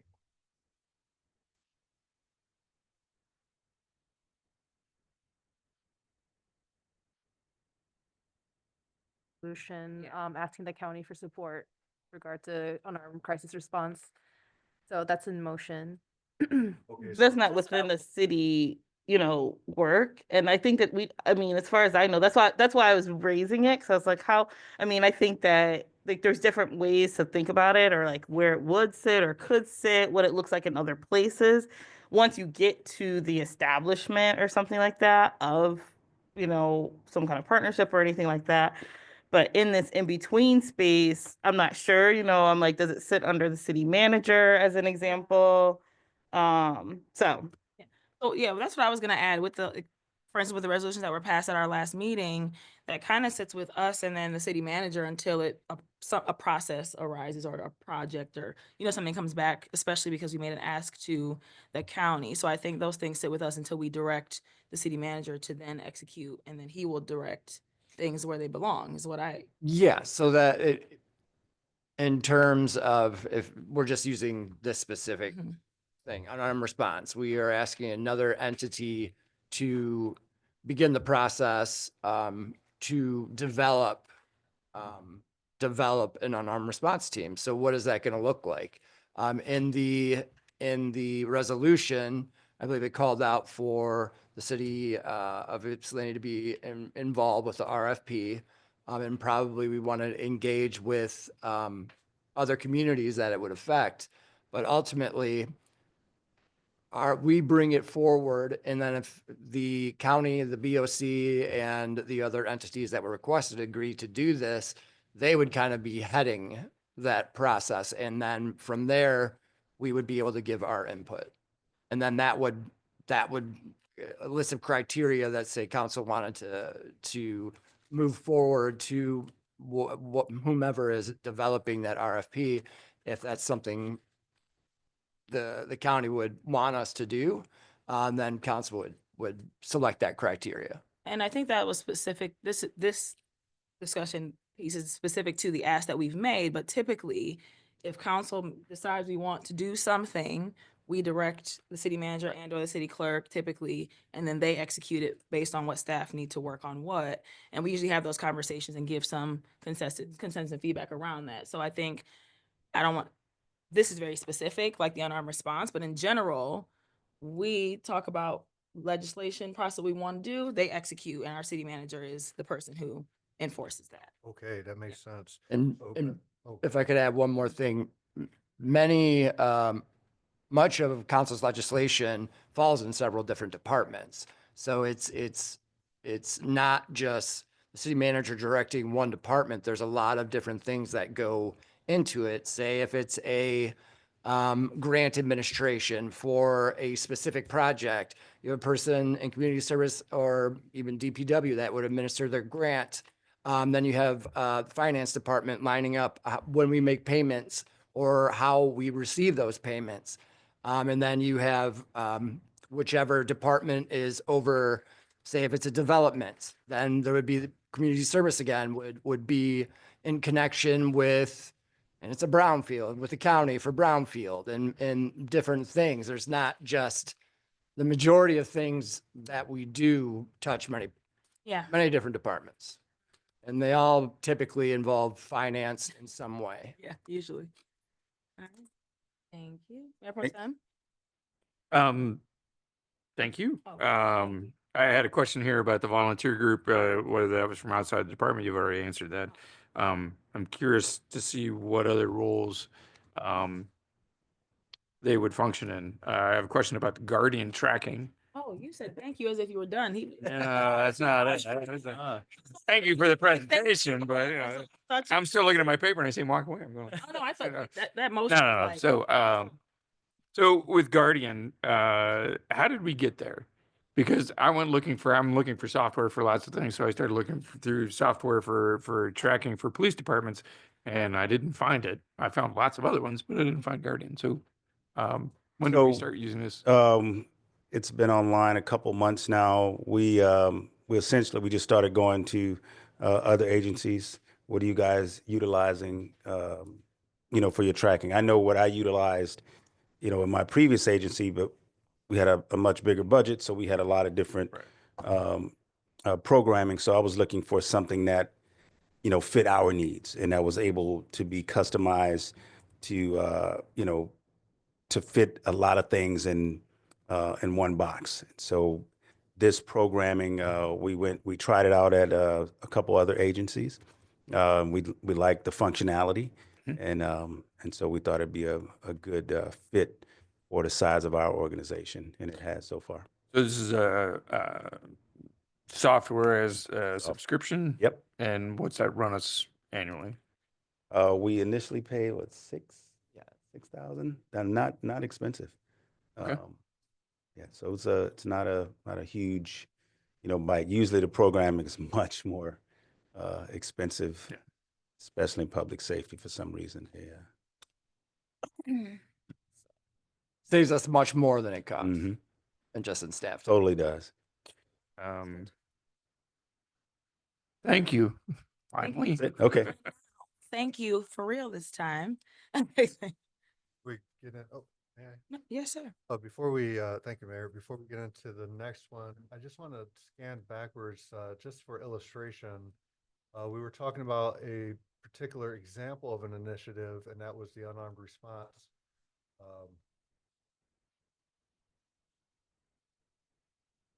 Example of when ideas reside in the strategy space versus the operationalization space. And so what it sounded like from the discussion is that, just using an example of the unarmed response, is that that's still in the strategic planning space. So if you look at the diagram, when we talk about strategy and identifying resources to be able to pursue an idea, that resides in council's responsibility. And it sounds like that's where that idea is still marinating toward maturation. And then as maturation occurs, then you can begin thinking about, how do we operationalize this idea? And that's what Andrew said. It might straddle departments, and then it's his responsibility as the operation leader to determine what team and what levels of control are associated with the enacting of that. I just wanted to point that out as an illustration, because it was a great example of the distinction between the council's role and the operations. Thank you. Okay, while you are finishing your ranking, council, I'll invite Director Wessler up to the podium for the Public Works Department. Themes here are, of course, infrastructure. Again, asset planning, which is kind of hovered around the majority of departments.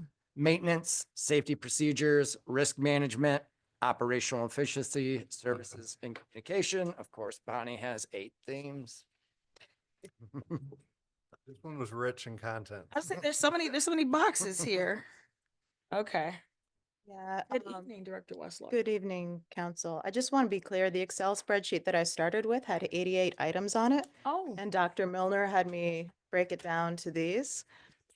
So the major items that we have here before us tonight revolve around the themes of safety, particularly risk and asset management. So risk management can be, well, actually, let me just read the slide to you. That's a lot more fun for everybody. So around risk and asset management, we have continued with the citywide facility condition assessment process. We've put out our RFP for facility condition assessments. We're assessing those responses. Currently, we've received those proposals. Currently, as we speak, all of the departments in City Hall are working to organize the basement, to claim and to organize their files, to get rid of junk so that we can actually more accurately assess the condition of a lot of our building systems, including our foundation walls and plumbing. We are continuing to work to improve and relocate the DPW yard and storage. So we just received, or will be receiving tomorrow, signed contract books with our selected contractor Summit to begin the salt barn stabilization and garage demo. That is tentatively on track to be complete by the end of summer. We're also evaluating another city property for long-term suitability for offsite storage. We're working with Washtenaw County Brownfield Authority to do a phase 1 on that property to see if it's buildable. We are working to continue to improve compliance with the dam safety, stormwater standards, compost standards, and a lot of other regulatory standards. So we have, well, we're also working with Katie on this too, because we don't want to approve something and then have it demolished. When we have once you guys approve the bids tonight, I think that'll become a lot more clear. We need to develop and execute an inspection cycle for storm, that says inlets, but I mean both inlets and outlets, by June 2025. So inlets are things like catch basins that you see in the street, but the outlets are what flows into the river. All of the storm drains you see here in the city go directly to the river. We are mandated to do a certain number of inspections of each of those, per year by the conditions of our state permit. We need to find testing partners for both our compost yards, the compost that we produce, as well as the stormwater. We have a couple of those identified. We need to call around and actually get relationships established. And to resume the citywide safety committee meetings, we need to schedule those quarterly in 2025. So that is a representative from each building, and a couple of the unions get together and talk about safety issues. So that's more of a OSHA/staff/cooperation with HR sort of deal. And we are continuing to work to develop a full asset inventory and figure out what we need to do for contracted preventative maintenance. So you've seen before you a contract for crack sealing to do a little bit more in that vein. So crack sealing, microsurfacing, potentially some other things for roads, potentially lining for storm drains. We have a whole bunch of stuff that we need to do and need to keep doing. So we're currently working with OHM and EPIC, which is a nonprofit, on stormwater inventory. EPIC got us a grant to actually inventory all of our stormwater assets, which is fantastic, and you've seen them working in your neighborhoods likely already. We are also working with the finance department on asset management strategies in the longer term, including everything from motor pool to the roads and all sorts of super fun Excel spreadsheets like that. Oh, not only Excel, but also GIS. Depending upon what level of nerd you are, you'll be very happy about that.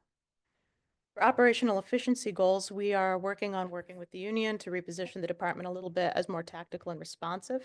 And we plan to begin meetings about that in the coming months.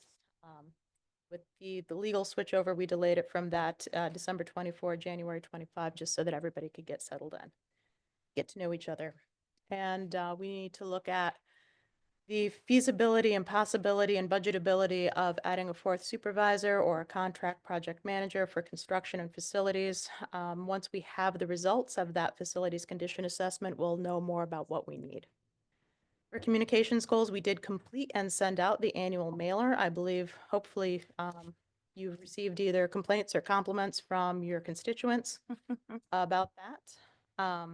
We plan to set it up so that it's reproducible for next year. We're working internally to develop a calendar of items for the newsletter, like fun facts, like these are the things you can put out for yard waste. This is how you recycle this. This is how you recycle that. And we are currently working with the union, or beginning talks to work with the union to develop support, if possible, for regular volunteer work days like cleanup days in the parks. So very hopefully low entry, easing into a volunteer program.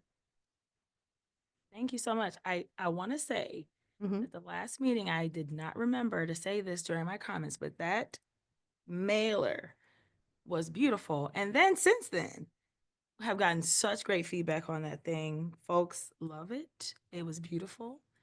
And why recreate the wheel? You did a great job. So thank you. Thank you We'll very much. update the dates for next year, but beyond that, no promises. Well, thank you. Psych, we need new information. And then, well, actually, I'll come back. I saw Councilmember Simmons. Oh, yeah, thank you. So a couple of questions. So, okay, one is, so the 206 North Grove space, is that a location that we already have other things at that's trying to? So we are currently using it as sort of an outdoor storage area. So Mhm. we hopefully visit there no more than once or twice a day, but that's where our excess recycling bins are, because we simply don't have enough room at our yard. But there's no structures. The fencing is kind of subpar. There's no lighting, there's no electric, there's no water. However, it is a property that's been tax foreclosed upon twice and come back to us twice, and is right next to a railroad and is grade separated from the rest of the things. I need to go turn off that alarm on my phone, excuse me, and I'm The crickets. Oh. Well, they didn't get the alarm, so they're gonna stay up. I'll stay up tonight. All right, so that makes total sense. I was like, oh wait, I think I actually know what you're talking about now. And so just like trying to actually like make it more official for that kind of use. Right, and not only more official, but a better place to store things and from both a user standpoint, our standpoint, and our neighbor standpoint. So if we Mhm. have like a simple pole barn out there with lighting, with cameras, people don't have to see things out in the open. It's a little bit safer. It's just cleaner. Mhm. And then I had a question about what you said you want to make things tactical and responsive as opposed to routine, and just kind of like what that would look like, what that means. So right now, a lot of our manpower, people power, employee power, however you'd like to put it, goes towards very simple routine things like picking up recycling, picking up the trash cans, picking up this and that and the other thing. And yard waste. So our employees, when those employees get called in sick, or if somebody takes a vacation, or, we don't have enough staff, the employees who do the more complicated work, such as taking down trees, trimming trees, filling in potholes, all these other sorts of stormwater work, they get pulled down to drive those trucks and what. Mhm. So we're going to explore some things like the city's tolerance for delays, for changing up schedules a little bit, and for what the union wants to see as far as if we were to possibly maybe consider getting subcontractors for certain pieces of work, when we'll leave that open, how they would like to go about that, because we really want to be a team with our employees. We're all in the same boat. Great. And then the last thing I was gonna say, the regular volunteer for work days and like things like that. Folks in Ward 3 would love this, would love to sign up for different sites throughout the ward. And I also can see this as tying with some of the things we want around youth engagement, development as well. So yeah, that's it. Thanks. Thank you. Other questions for Bonnie?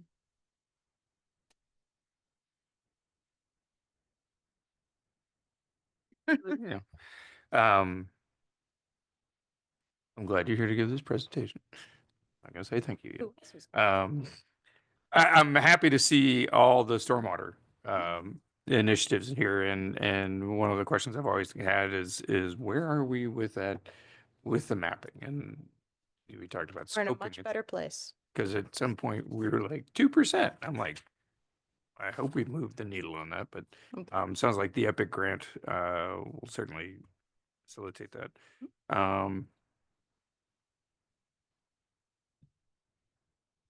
Wow, that's all I had. Okay.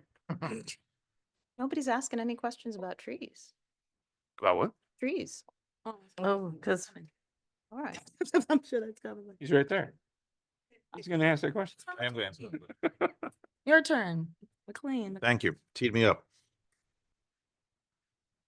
Yep, thank you for your presentation. Let me first just say the reference to trying to finagle staff and find ways to do that. I know you know this, but I'll reinforce the importance of kind of sharing that with us and let us help you be a messenger for that, because I think people would be supportive if they found out that, hey, my tree is going to get cut down faster if I'm okay with this, and sort of be explicit about the trade-offs. Yeah. And that's one of the things that I do want to thank you all for. When we went to the A and B recycling routes, that did help us sort of more consistently schedule our staff and have more predictability in when certain things would be able to happen. So on the topic of trees, appreciate that one of the earlier departments, which one was that? community services. Yep, reference that as well, but yeah, I know we've had conversations that I hope will do things that are much more extensive. I think you mentioned some expansion of our capacity in a way that in some ways draws on volunteers do have expertise. I think Councilwoman Simmons mentioned that earlier tonight. But I would love to have a full-blown forestry program that I think is, and I know Yep. the quick reaction to that could be from some that, well, we'd like lots of things, but we don't have money for that. But I do think there's ways to do this that taps into some of the expertise within the community, that could be cost effective. Yep. And allow us to have significant more capacity and really value that resource. Anything else for Bonnie?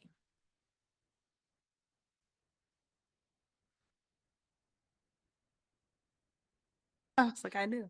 Should we eventually get public restrooms?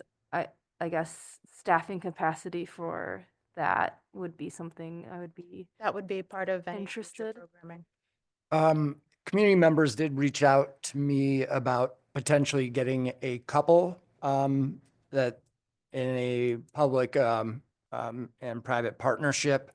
They were to get back to me after the holiday break. I haven't heard from them yet, but I will reach out. It would not solve the public restroom, but they were offering to fund, a community organization was offering to fund two, and then, 2 porta potties only. yes, 2 porta potties. I apologize. They're Not full on. not repairing. So we're trying to find ways that we can do that and try to keep them maintained, but I think it's a good thing to try to involve our residents in solutions like this. There's gonna have to be a greater conversation and actually opening current restrooms. There are several different types of more permanent, but still not, they're like something like a throne. But there's a lot of issues with that in terms of you need a card or a phone in order to access. There's other options. Urban Blue is one, but it's a little bit higher cost impact, and it requires to tie into water lines. So there's going to be a little bit harder there, but those are also self-cleaning. So there's other options that we're evaluating, but it's going to take some budget, and we'll be putting some things together and try to bring it to budget time to see if we can at least install 1 or 2. If we do the Throne or Urban Blue methods, and if not, maybe we can have a strategy on how to deploy some porta potties throughout the city. Thank you. Mayor Pro Tem? I just want to tag on to that. I was looking at grant opportunities through SEMCOG and DNR, and there are a couple listed recently where DNR funded certainly restrooms in public spaces and parks. And then there's other granting sources that could be helpful in terms of getting placemaking for downtown areas and things like that. So like the plaza at the Freight House, and then other areas downtown that might be possible to get other funding. And some of those grants were, up to $400,000-$500,000. I'll talk with Katie. All right. Anything else for Bonnie? If I could add one more, just kind of tie into what Mayor Pro Tem was saying, we're also examining either to contract for grant administration or expand the role of employee and go to full-time. Bonnie and Katie have a lot of grants on their plates, and if we can try to relieve some of that, it would be very useful.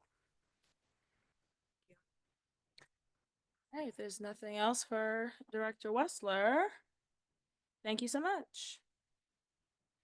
Okay, so in conclusion of this process, just to recap, City Council has identified a set of priorities. The departments have expressed and outlined the current operational focus areas that are on their plate. We've asked council in their packets to consider how priorities are fulfilled by operational focus areas. You can fill those out and return them to me. I'll compile the agreement and share those out, and the results will be a prioritized list of objectives and operational efforts. Ongoing leadership would then be required to adjust translation of strategy into operations. That, of course, would be city council working with city manager, the city manager working with the department heads to make sure that the vision of the council is effectively enacted within the parameters outlined. Thank you so much. So you're just waiting for us to give you these. Yes. and then City manager. And if I, compile those, yeah. if I could add to the next step, so I will receive that report from Dr. Milner.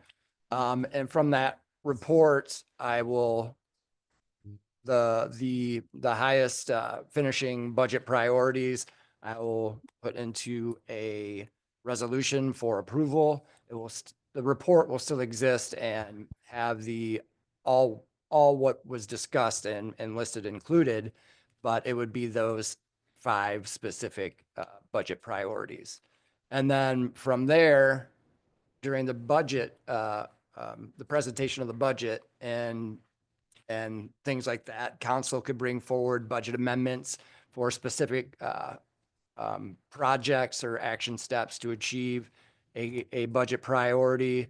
And then staff, if there's, this is an amendment of the budget, if we are changing to amend the budget, proposing it, we'll need to tie that to one of the goals as well, or budget priorities.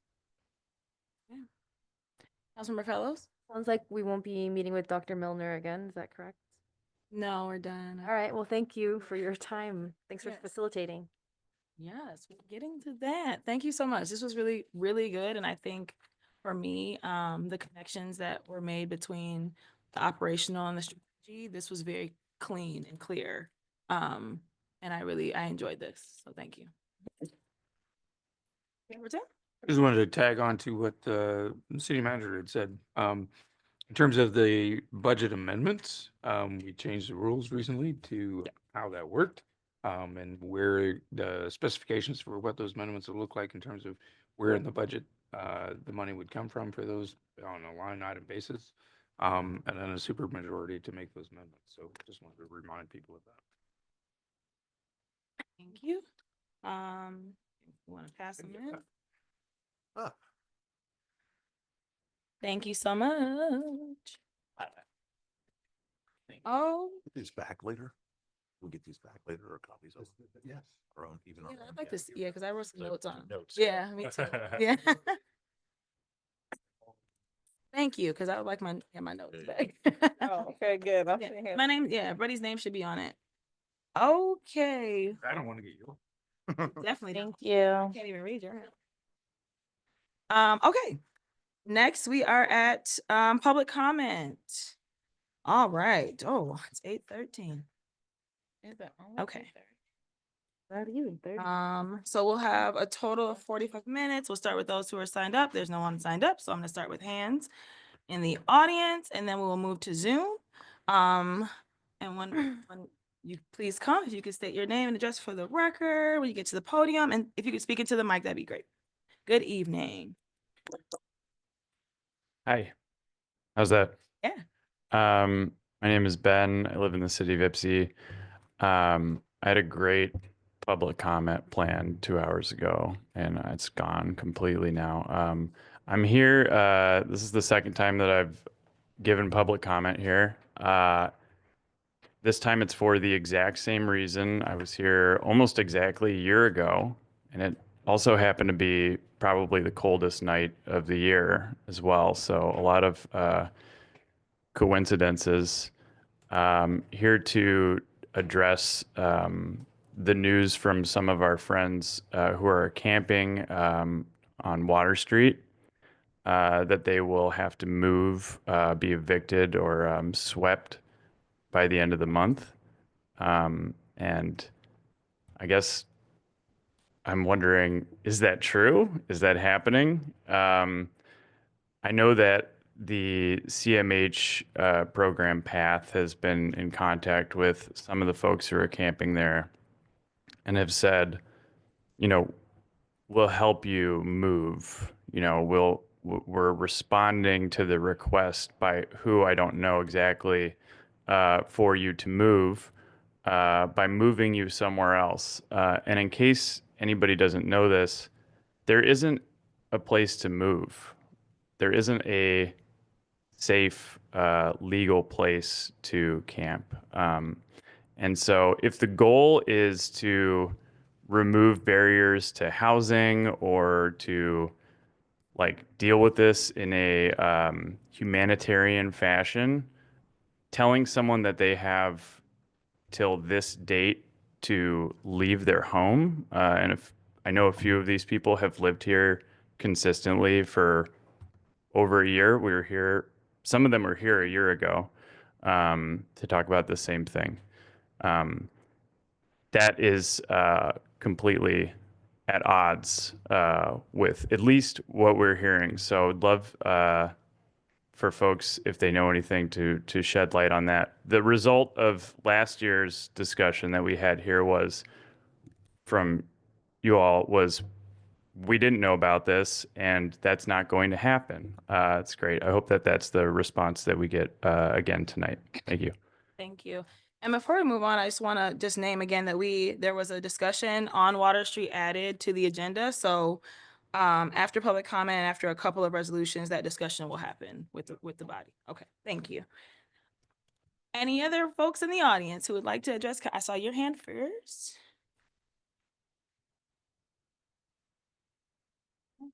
Good evening. Hey, my name is Alex, and I live in the county. And I just want to echo what Ben was just saying, and I'm gonna up to reading out loud the email that a bunch of us have sent out to you in the last few days, in case some of you didn't get a chance to read it. Hello, Ypsilanti City Council members. Washtenaw Camp Outreach is a community outreach and survival program that organizes in Ypsilanti and Ann Arbor. One of our members, who's camping on Water Street, received a letter from the PATH team with an order from the city of Ypsilanti to vacate by January 31st, which is next Friday. Other sources indicate all camps in this area will be removed on January 31st, and that fencing will go up to prevent anyone from returning to their homes. WCO is part of the Shelter Now coalition that organizes around the following 3 demands. 1, create and fund a dignified 24/7 shelter in Ypsilanti. 2, extend the temporary shelters through the end of April. Fund and do not interfere with unofficial and temporary shelter spaces. End street sweeps and camp sweeps. And 3, ensure that the houseless and housing insecure communities have decision-making and veto power in all Ypsilanti shelter spaces and in their creation. We were happy to see Resolution 2025-007 pass last Tuesday and appreciate the initiative. Still, camp sweeps persist. Even with a couple weeks of warning and help with moving all your stuff, this is what a camp sweep looks like. Housing and shelter are a human right, and people have the right to shelter as they choose. If this is happening, and if you are in opposition to it happening, take action and intervene with the Water Street sweep. Please share your thoughts on this action and let us know if the order is stopped. From all of us here at Washtenaw Camp Outreach. Thank you. Thank you. Cass. Good evening. Good evening, Council, Mayor, Kat Layton, resident of Ward 3, City of Ypsi. Also on the Human Relations Commission as the chair. We actually asked this question about the sweeps, if that's happening or not, at our Thursday HRC meeting, just for some general curiosity, because it's very cold outside, and as someone else pointed out, there are no other services. In fact, I think it was actually an important conversation that we got to have, because some of our commissioners were like, well, where do they go? And that's a great question. Where do people go when there's not an emergency shelter and there's not enough housing stock? And as much as I appreciate you wanting to make sure there's DEI policies as it relates to staffing, I think DEI is a huge issue when it comes to housing as well. So how can we relate those two together, especially knowing that we just had a resolution back in October that was tabled indefinitely for vulnerable populations who are unhoused. We still don't have a shelter. People are dying What is going to happen to Water Street? I'm not sure, but 88%, there was a consensus that shelter and affordable housing was something that needed to be talked about as a goal. But I know that these have been goals for years and years and years and years and years and years and years and years and years. So when is it going to actually happen and put into action? And so just regarding some bathrooms, I'm glad that we're having some conversations around that.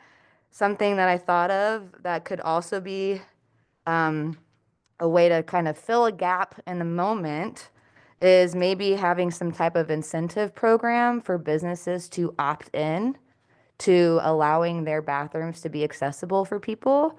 And maybe the incentive is a contracted cleaning service that is provided to them. If they allow their business to be used for public restroom access, maybe that's a possible incentive and way to kind of just get the ball rolling in that as a temporary solution. But yes, this is a problem. And I have 35 seconds, so I just kind of want to hold space for the fact that this is a problem. And that at the warming center, you see community filling in, bringing toilet paper, bringing food. We don't have a lot of money to be doing that, which is when we rely on government to help us. So what are y'all going to do to help us create sustainable and affordable options for people to be sheltered that's equitable as well for our vulnerable population? That is not a subsection. They're vulnerable. Thank you. Anyone else in the audience who would like to address council, please come.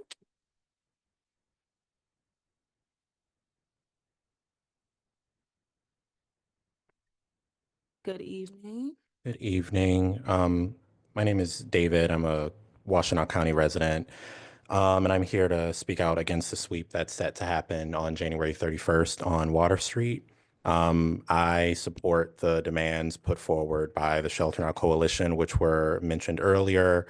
One, to create and fund a dignified 24/7 shelter in Ypsilanti. Two, to extend the temporary shelters through the end of April, fund and do not interfere with unofficial and temporary shelter spaces and in-street sweeps and camp sweeps. And three, ensure that the houseless and housing insecure communities have decision-making and veto power in all Ypsilanti shelter spaces and in their creation.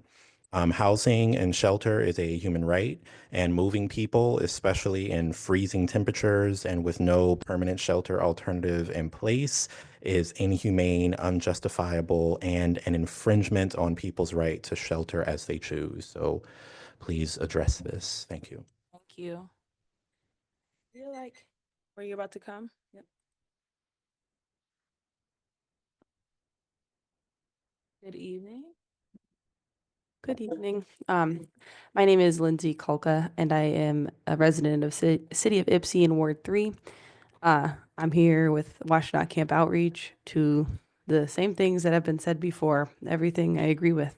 I guess to just add, we were hoping to have a large showing tonight, just because this is something that everyone in the homeless community will rally for, either because they've experienced it themselves or they have a peer, a friend that has experienced it, or they can imagine what that would be like. But there were obviously a lot of factors that kind of contributed to low turnout tonight, and it kind of made me think about kind of the privilege of being able to engage in this type of democracy.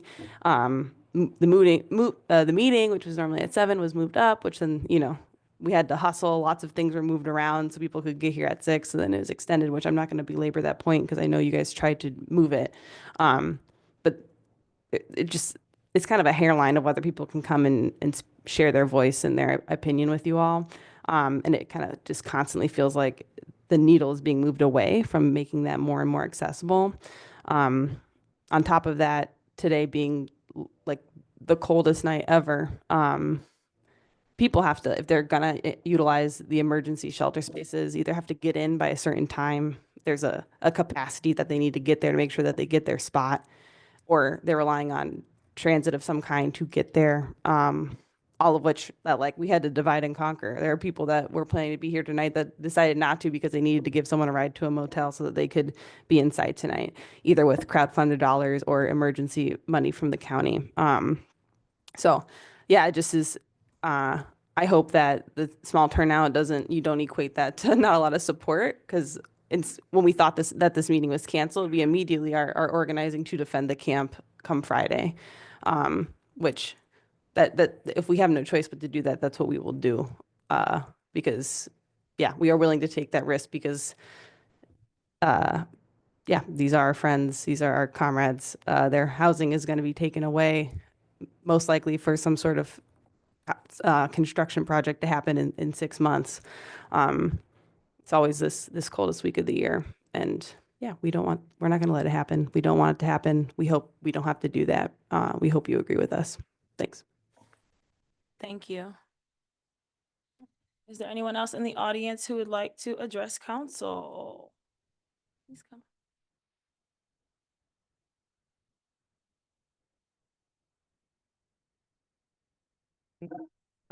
And I was born and raised in this area. I've lived here over 40 years.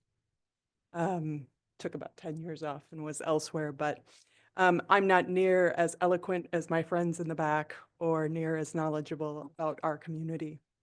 But last year, I started volunteering at the Warming Center down at the Freight House. And what I've learned is I had no idea, and I've grown up here, but I had no idea how many people are unhoused and vulnerable and living so close to the edge that I would imagine most of us, at least in the front part of the room, have no idea how close and hard it is. I do dedicate my time and my money and my energy to doing laundry and making food. In fact, I'm going home tonight to finish food I'll be bringing in the morning to the Warming Center. And the idea that there could possibly be a sweep when it is this cold to people who are so vulnerable or making a choice in their life or not. For me, it's appalling. I literally think it's appalling.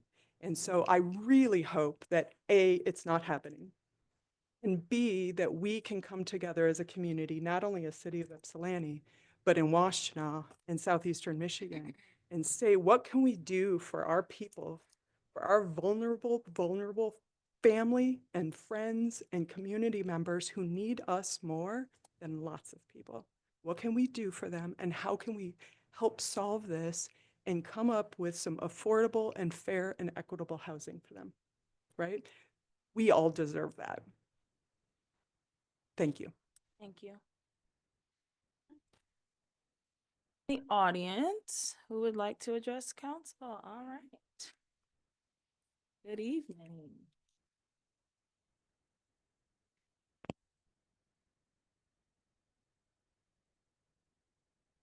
My office address here is 120 North Huron. I, like my friends, am here to express concern that I have recently heard that our unhoused neighbors at Water Street will be removed from their homes. And before, and we shouldn't be here again. There should not be any question that sweeps are the wrong tactic to use, that any sort of forced removal without comprehensive response being, offering people a safe, dignified place of their choosing to live is utterly unacceptable. There was recently a story out of Georgia where an unhoused person was killed in a sweep, crushed by a bulldozer while they were preparing for MLK celebrations. Why are we even taking the risk of this happening here? Why are we taking any sort of risk? As we've navigated sweeps with our community partners, what we've found is consistently law enforcement has told us that without the property owner's without the property owner's complaint, that they're not moving forward on removing people from places. And when that property is city owned, I look to you. I look to you and wonder why this is happening. So, you know, there has been rumblings of this for days. You have been confronted with these questions already, I'm sure, and there hasn't been any response thus far. It should never even have to get to the point where we're here before council. There should be some response before this. You know, we have spent days going, are these rumors? Are we preparing for something? We are in the middle of a crisis out there. The homelessness providers around you have been rushing to get people into hotels, to keep people fed, to keep people safe, and having to prepare for a crisis that's potentially happening and potentially not is not a drain we need. I don't need to be here tonight if this isn't going to happen. So this is something that should have been communicated about beforehand. Because people's lives are at stake now and then, and we don't need any surprises. So I hope that in the future, you will communicate more meaningfully ahead of time. You don't like us taking up more of your time. That's been made very clear. And so let us know before it gets here. Thank you. Thank you. All right, is there anyone else in the audience who would like to address council? Okay, are there hands? I see 2 online. Lisa? Oh, I see 3. Hi, my name is Lisa Schramm. I am a Ward 1 resident and voter. Before I get started, I would like to express a thank you to council members Fellows and Simmons for masking on behalf of the disabled community who are often unable to show up to these sorts of things in person because of our, health situations. So it's nice to see that there are people who are still taking us into consideration. I am also here to say that the potential mysterious upcoming sweeps are inhumane. And while they may be a way to get the problem out of your sight, they are also well documented to be extremely harmful to the human beings to whom are swept. Not only are they put out in the cold with nowhere else to go, but they often lose things like their birth certificates, family history, photographs, and other important and sentimental objects in the sweeps, setting them back from any sort of progress that they might make in reintegration into society. So if you'd like to just do a quick Google search, there are so many resources out there, so many studies that say why these sorts of sweeps are just a terrible idea all around. As also, I would like to reiterate my previous support for an unarmed response. I saw that it was discussed a little bit earlier in terms of what the city's priorities are, and unarmed response and care-based safety seem, and I know that they were segmented out of a larger kind of category, but I think that I speak for a lot of my community members, my fellow community members, in saying that there would be a lot of support for these sorts of resources were they put to the public. Most people are terrified when an armed response shows up for just a traffic violation, or, well, obviously traffic violation is a bad example, but for a small dispute, for a small public dispute, or for, just a mental health crisis or a medical emergency.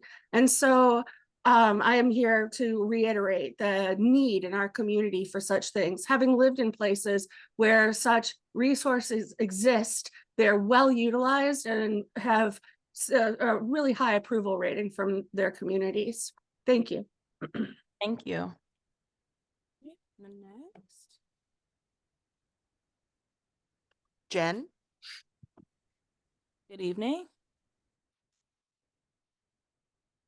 Hello. Hi, sorry. Oop. You're all- Can you guys hear me? Yes. Okay, sorry. Oh, I'm the worst. Okay, hi everyone. Jen from 48198 here. I was at the last city council meeting where we all discussed resolution 007, the subject being Ypsilanti's need for a permanent emergency shelter that would serve people who are going through the very traumatic and very vulnerable experience of homelessness. And I was happy when the council voted yes unanimously because but I wasn't really surprised, right? Considering how everyone in the room had agreed how desperate the need was. And so the point of my call tonight, it simply was to make a public comment to our council, but like everyone has said, that I'm hearing rumblings that some of our neighbors residing on some of the Water Street land are at risk of being swept away in an eviction at the end of January. So you can imagine how shocked I was to hear that, given last week's resolution and discussion and all the facts and figures that were shared. But I have said this at an Ann Arbor City Council meeting once, that love gives the benefit of the doubt. And I am trusting that you are all more than aware of how cruel and inhumane this would be, both now and in general. So I am assuming that this was not something of which the council was aware. But now a whole bunch of us have spoken to it and emailed about it, and I fully support everyone that came to that microphone with similar comments. So I hope you take all of this to heart during your discussion tonight, because my ask of you is to make sure that nothing of this sort takes place, and that if it was a plan set to go into motion, to figure out why and to do whatever you need to do as a mayor and as a city council to put a stop to practices like this, like immediately and indefinitely. That is all from me. Thank you, everyone. Have a nice night. Thank you.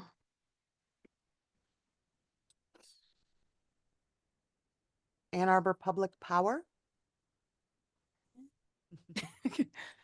Good evening. Hi, it's Brian.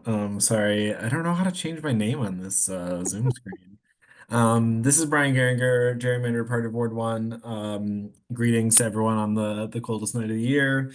I remember about a year ago coming to council, almost exactly a year ago, the exact same issue was coming up where the tents were literally frozen to the ground, and it was like painful to walk to the council chambers, but some folks did it. And shout out to everyone in the council chambers tonight. It's like dangerous out there, so I hope you all are safe. I hope all our neighbors are safe. What I want to say is that I mean, just the last I've been listening since Kat Layton was speaking, and I just think everyone who has spoken has been extremely on point, and I completely agree with everything that has been said. There's a lot of, yeah, I hope you all take note of everything that's been said. And I just want to mostly say that it would go such a long way for, we're so lucky in Washington County to have people who are so dedicated to these issues that it would go such a long way to have the city be working in tandem with the people that have like dedicated so much of their time to these issues, including people, who are experiencing homelessness, who are, dedicating so much to help everyone around them.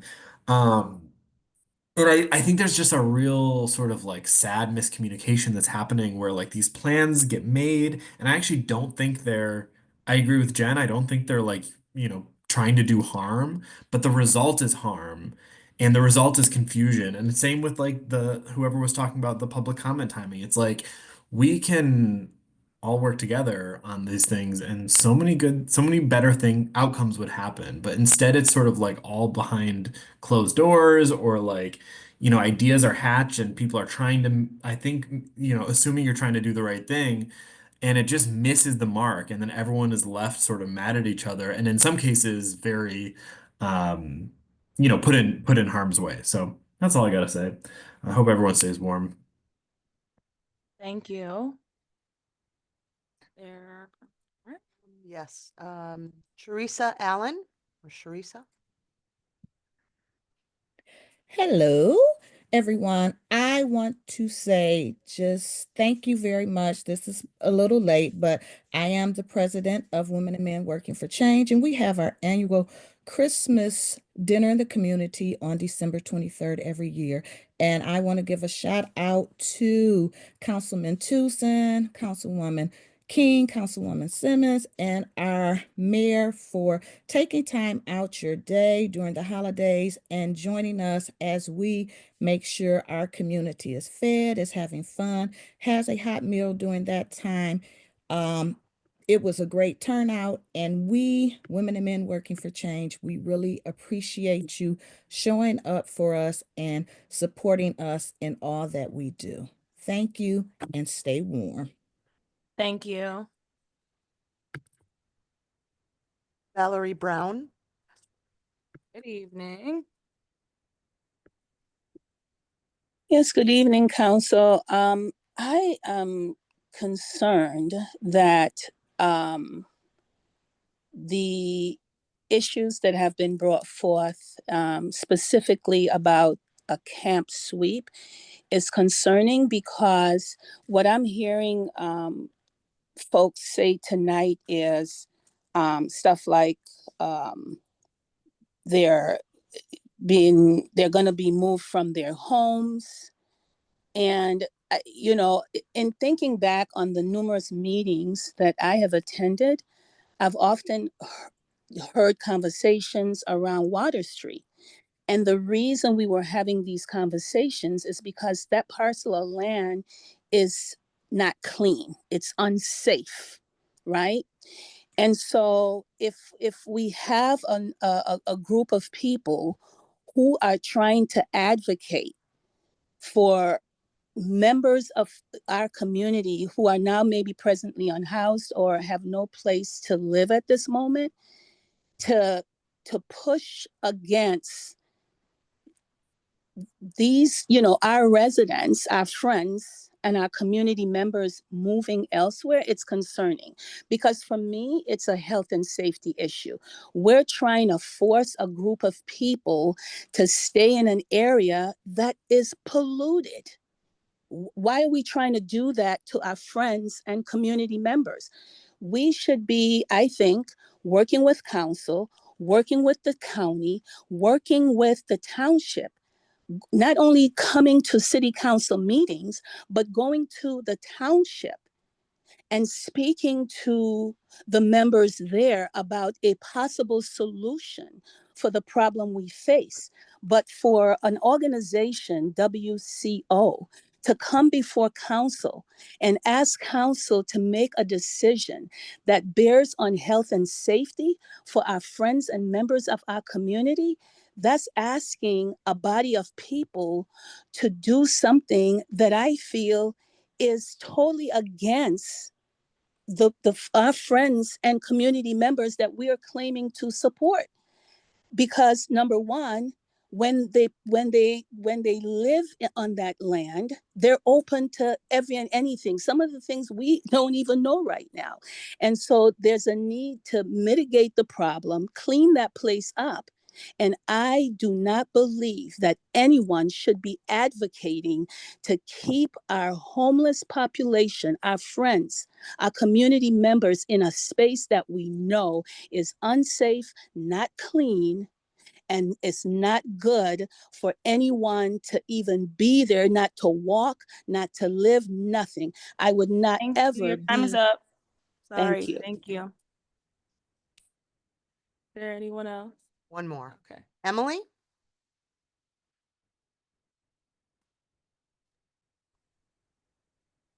Hello, my name is Emily Hawkins, and I live in Ward 1. And I really had a lot of thoughts and feedback about a lot of different things during the budget part of the meeting, but I don't wish to share any of those at this time. I want to continue focusing on Water Street and how we as a city are going to take care of our homeless population during the cold weather. People wouldn't be coming to city council if we knew what was going on. So this is just one way that we're utilizing the process that we can to try to talk with you. So I'm just adding my support to city council investigating any kind of sweep and putting a stop to it. And regarding the health safety of the Water Street area, it's my understanding that the people who live there and the people who are in closest contact with them have confirmed like they don't have another option for a place to go where they can be safe. And it's not a question of anyone being forced to stay there against their will. The way that we can solve that is by creating a homeless shelter in Ypsilanti so that we can provide housing that is less toxic.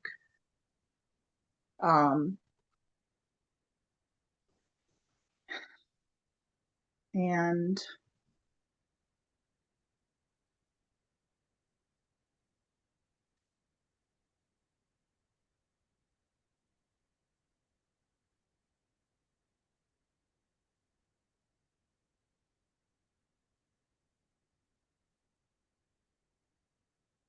that's all I have to say. Good night. Thank you.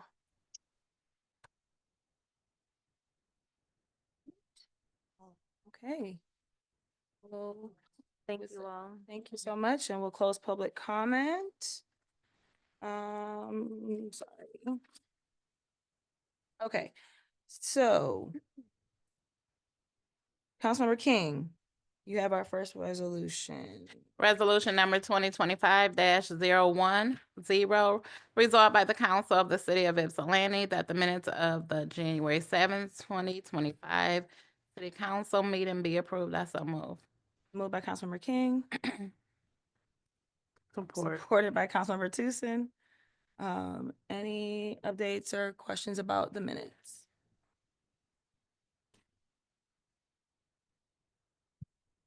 Councilmember Simmons, Yes. Councilmember McLean, Yes. Councilmember King, Yes. Mayor Pro Tem Wilcoxen. Yes, and I just found a mistake, but I'll bring that up to you. Mayor Brown, Yes. Councilmember Fellows, Yes. Councilmember Tucson. Yes. Motion carries. Thank you. Councilmember McLean, you have our next resolution 011. Mayor. Resolved by the Council of the City of Ypsilanti that the following residents be reappointed to the City of Ypsilanti boards and commissions as indicated below. First, Brian Merlos, 1014 North Congress, to the Parks and Arts Commission with an expiration date of 7/1/2027. And Stefan Sumko, pronouncing that right, 232 North River Street, number 1, Historic District Commission, expiration 12/31/2027. And I so move. Support. Moved by Councilmember McLean, supported by Councilmember Tucson. Anything to share about these reappointments? Councilmember McLean, I think you were the sponsor. I was and am. I can mention I had a good conversation with Brian Merlos for Parks and Arts, and he has served on it with some distinction and played leadership role up until now. And he actually applied, I believe, back in October. So this was one that I think slipped through. And I explained to him that sometimes happens, but that I don't believe anybody that I talked to had anything negative to say, and several people had incredibly positive things to say about his both experience, professional experience, as well as his service on Parks and Arts. But I also would say that as far as the applicant for Historic District Commission, I got a request specifically from Ellen Thackeray to move this forward as well. My understanding is he also has served that commission well, so. Yes, thank you. Any questions or comments about these two potential reappointments? Sorry, I'm hitting the mic. I'm just. All right, seeing none, please call the roll. Councilmember McLean. Yes. Councilmember King. Yes. Mayor Pro Tem Wilcoxen. Yes. Mayor Brown. Yes. Yes. Councilmember Tucson. Yes. Councilmember Simmons. Yes. Motion carries. Thank you so much. Mayor Pro Tem Wilcoxen, you have 012. Resolved by the Council of the City of Ypsilanti, whereas the City of Ypsilanti has an interest in removing Peninsular Dam, whereas the city has partnered with Huron River Watershed Council to both study the feasibility and work towards the removal of the dam, and whereas the city has met with a committee to review proposals for the final design of the Peninsular Dam's removal, and whereas the committee has recommended that the City Council approve awarding GEI the contract to complete the removal design for the Peninsular Dam. If GEI cannot enter a contract, the committee recommends awarding the contract to Interfluve. Now therefore be it resolved that the City Council of the City of Ypsilanti approve GEI as the contractor for the removal design for Peninsular Dam. If GEI cannot enter the contract for any reason, the contract will be awarded to Interfluve, and I so move. Support. Been moved by Mayor Pro Tem Wilcoxen, supported by Councilmember King.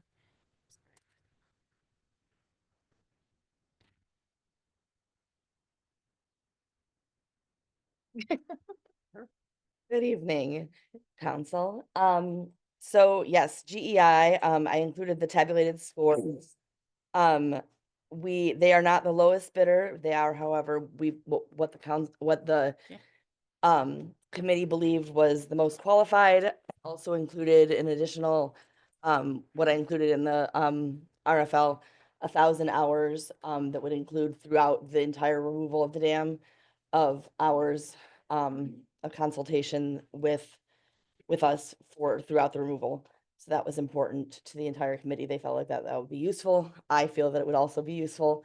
They also would bring on OHM as well as, shoot, what was the other one? Liminal. Yeah, Liminotech. OHM, obviously, the city does a lot of work with them as well, so we thought that was relevant and important. Yeah, I think that is everything that I wanted to cover. Questions? I could add one more thing. Katie touched on the 1,000 additional hours. It was felt by the committee that the value that we would get from this engineering firm surpassed the others, even though the cost was higher. So they had a much more robust bid, and the committee decided that after discussion that we felt that this was the most qualified and that we had the most value. There was also one bid that the committee felt was insufficient, and we threw that bid out. It was not one that we included in the packet. It was just it felt like that they kind of just submitted and didn't really look at what we asked for, and it was insufficient.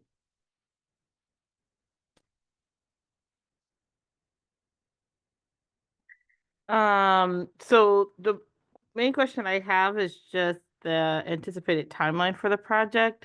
One of the things I noticed in the proposal from GEI is it said it'd be a 5% annual increase past 12 months of contract. So I was just trying to see like how likely it might be that we would be in that space.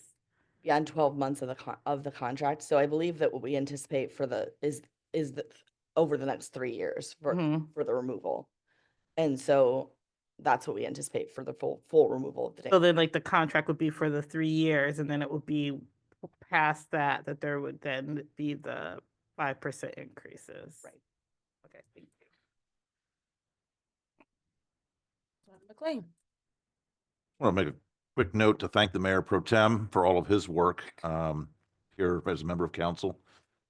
He's gone above and beyond, in my estimation, on this, not just serving on this committee to review the proposals, but also, in one case, taking several of us out on a river trip to see exactly what the impact of this project will be.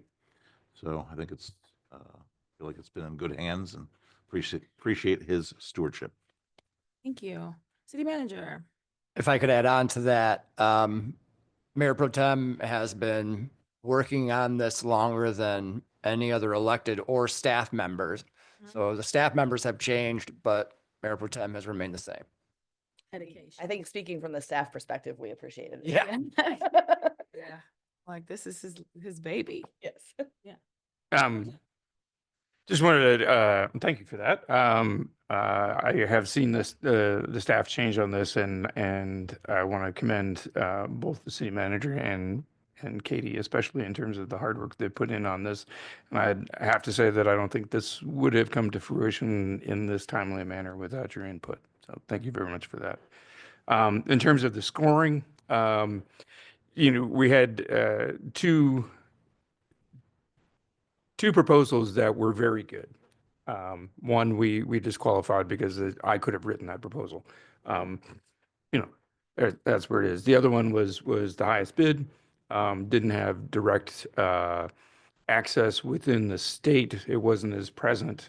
The two that we were talking about, GEI and Interfluve, have both had experience with this project. So the two principals at GEI actually had been on this project with the AECOM Interfluve Limnotech group, and then had moved to GEI. So they take that expertise with them. They have the experience in this project. Janine, who is the project manager at GEI, was the project manager for AECOM for about 2 years before this. So she did a bulk of the work on the preliminary work on this. Just to point out that Limnotech is on both of those proposals, and so we get the services of Brennan Casino either way we go. But I think, the other points have been made that, GEI we had specifically asked for presence during the construction phase, the deconstruction phase, and they submitted 1,000 hours for that and included that in the budget. Interfluve did not. And made a statement that in order for them to do that, they would have to reassess that at the time of deconstruction. So we don't know what those numbers would have looked like for them, but with that, there's a differential in the budget. But I think we've got a really good team with GEI and OHM who has been involved with this in terms of title work, and they're only on this as surveying, but their history with the feasibility study and the surveying so far is a nice addition to that proposal. I'm really excited to see this be at this stage and to move forward with this. And I think, either way we go, if it turns out that GEI can't do it, we're still in good hands with Interfluve. But I think they just had a bit better advantage and more expertise for us. So. Thank you. Any additional questions or comments? Councilmember Fellows.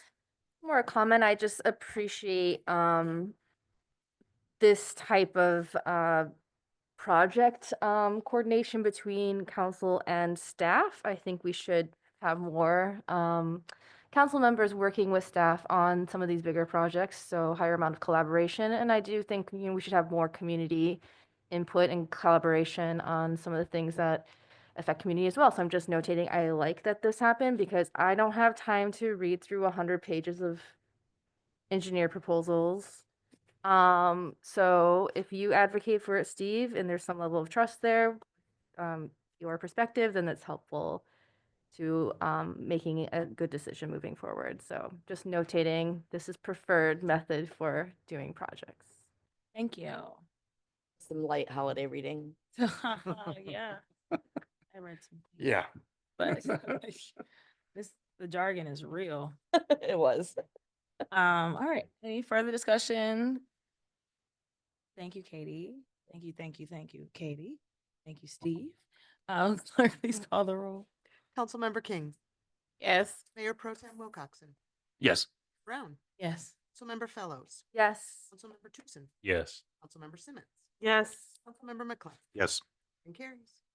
Thank you so much. All right. I just want to add a thank you to the staff at HRWC. Daniel Brown has been instrumental in this, and the communications between that group and city staff have been really great.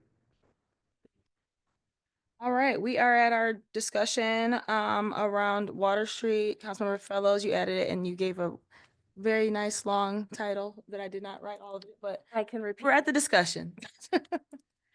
So I think the clerk probably notated, but it's a discussion for the timeline for Water Street fence repair and tree removal.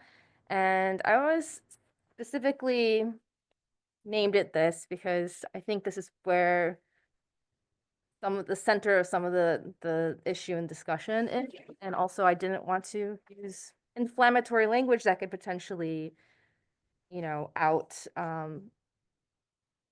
have this language be in our minutes where people are kind of like mostly reviewing council business through minutes, and I think it's unnecessary for them to know potentially where people are staying. So that is why it's titled this, but it is about the encampment potential sweep. So I wanted to bring it after I learned at the same time as the community that there was a potential intervention being planned, and since then have been kind of requesting information from staff and had, some trouble like understanding exactly what's going on. I did talk to City Manager Halanga more today, so I feel mostly like maybe the city manager should start to talk about it, and then we can continue. Thank you.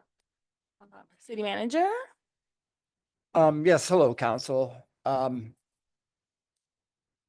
As the discussions about the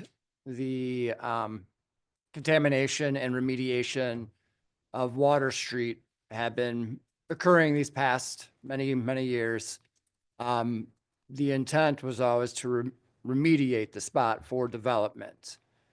The last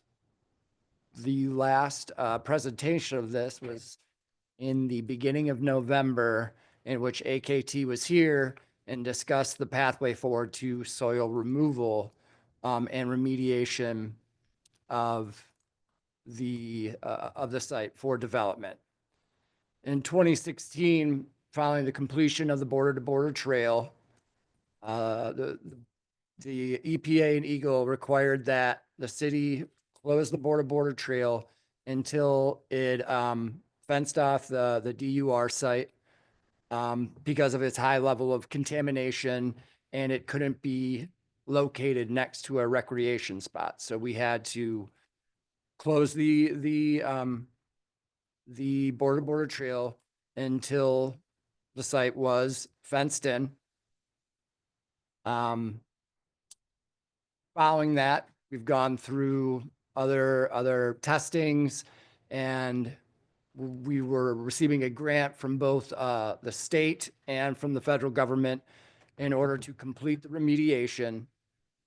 So this is very much a part of that. We have to fence the site in, or we need to shut down the border-to-border trail.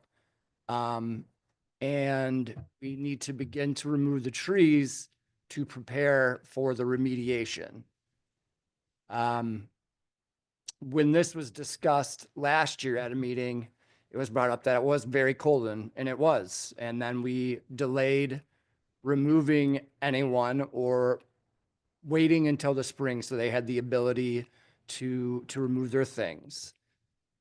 Staff really is disheartened when we have to remove people. This is not something we enjoy doing, but for decades, the redevelopment of Water Street has been a council goal.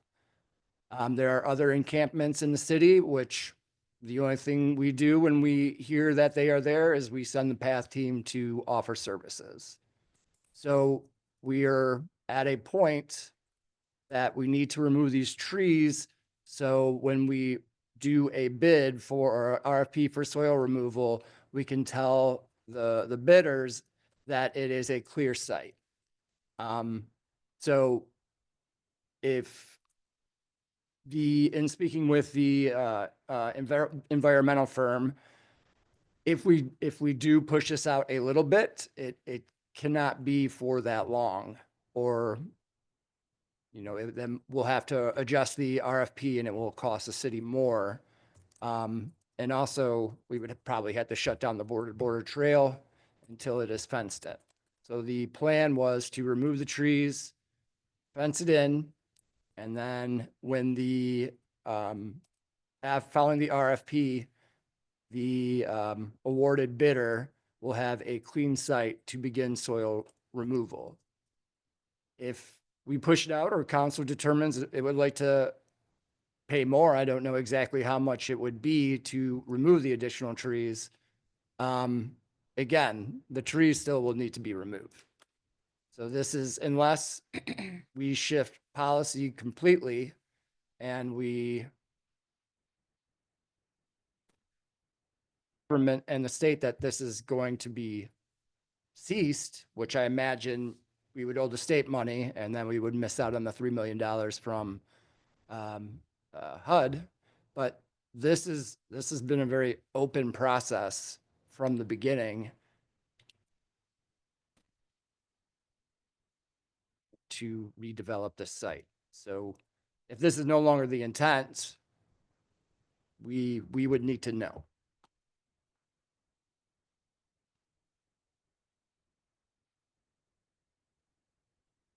Hearing that, I have just remarks about this in general. I want to first just extend appreciations to the community for clarifying how serious the issue is for encampment sweeps. So this is not something to take lightly. And I agree that because it's such a serious issue, when the idea is brewing of like a potential encampment removal or disruption or something, those ideas should be discussed prior to just maybe making that decision, because then everybody feels like, they don't know what's going on, including myself. So because of the seriousness of the issue, I do think there should be more notice and discussion ahead of time.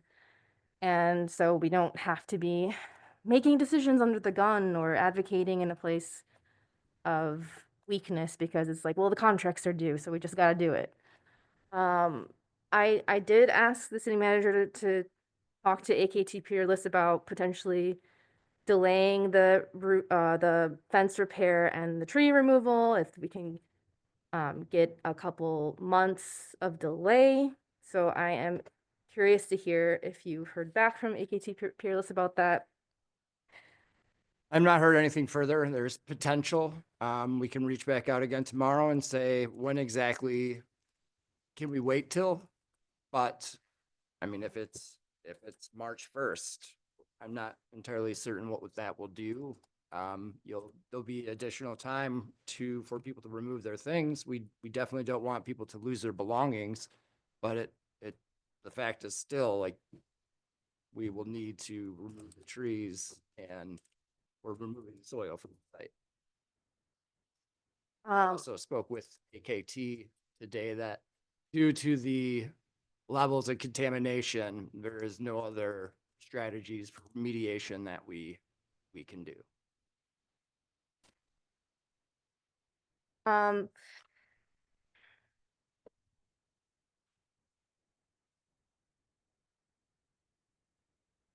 So yeah, I think, the thing I would want to entertain here, but for council, just to put it up front so we don't, because we might end up discussing this for a long time, but as a potential action is just to have a delay of up 2 months, April 1st, and then see, if that causes catastrophe with the contracts, then we should know about that. But I think that is a potential action we can take tonight.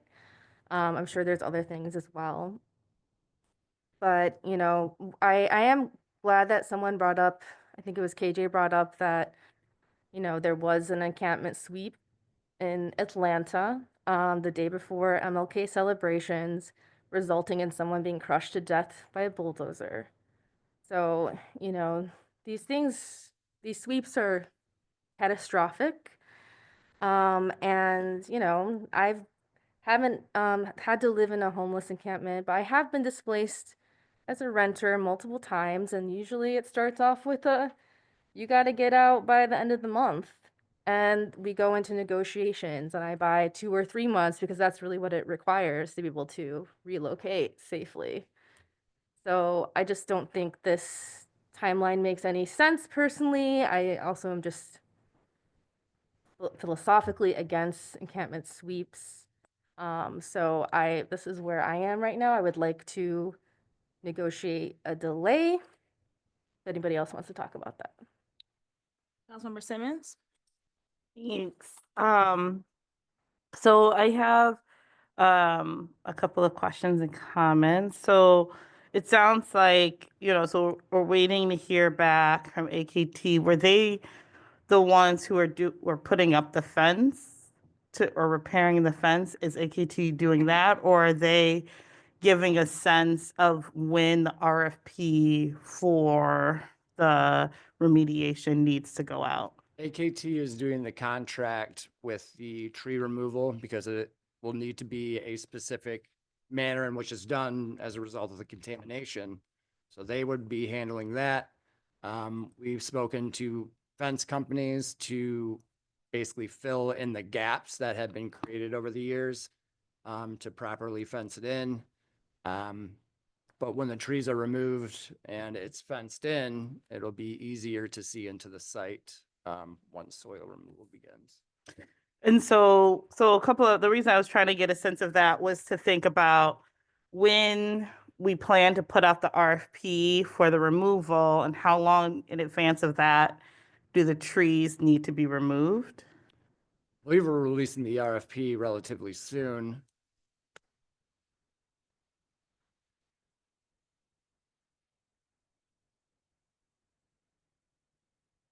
RFP out?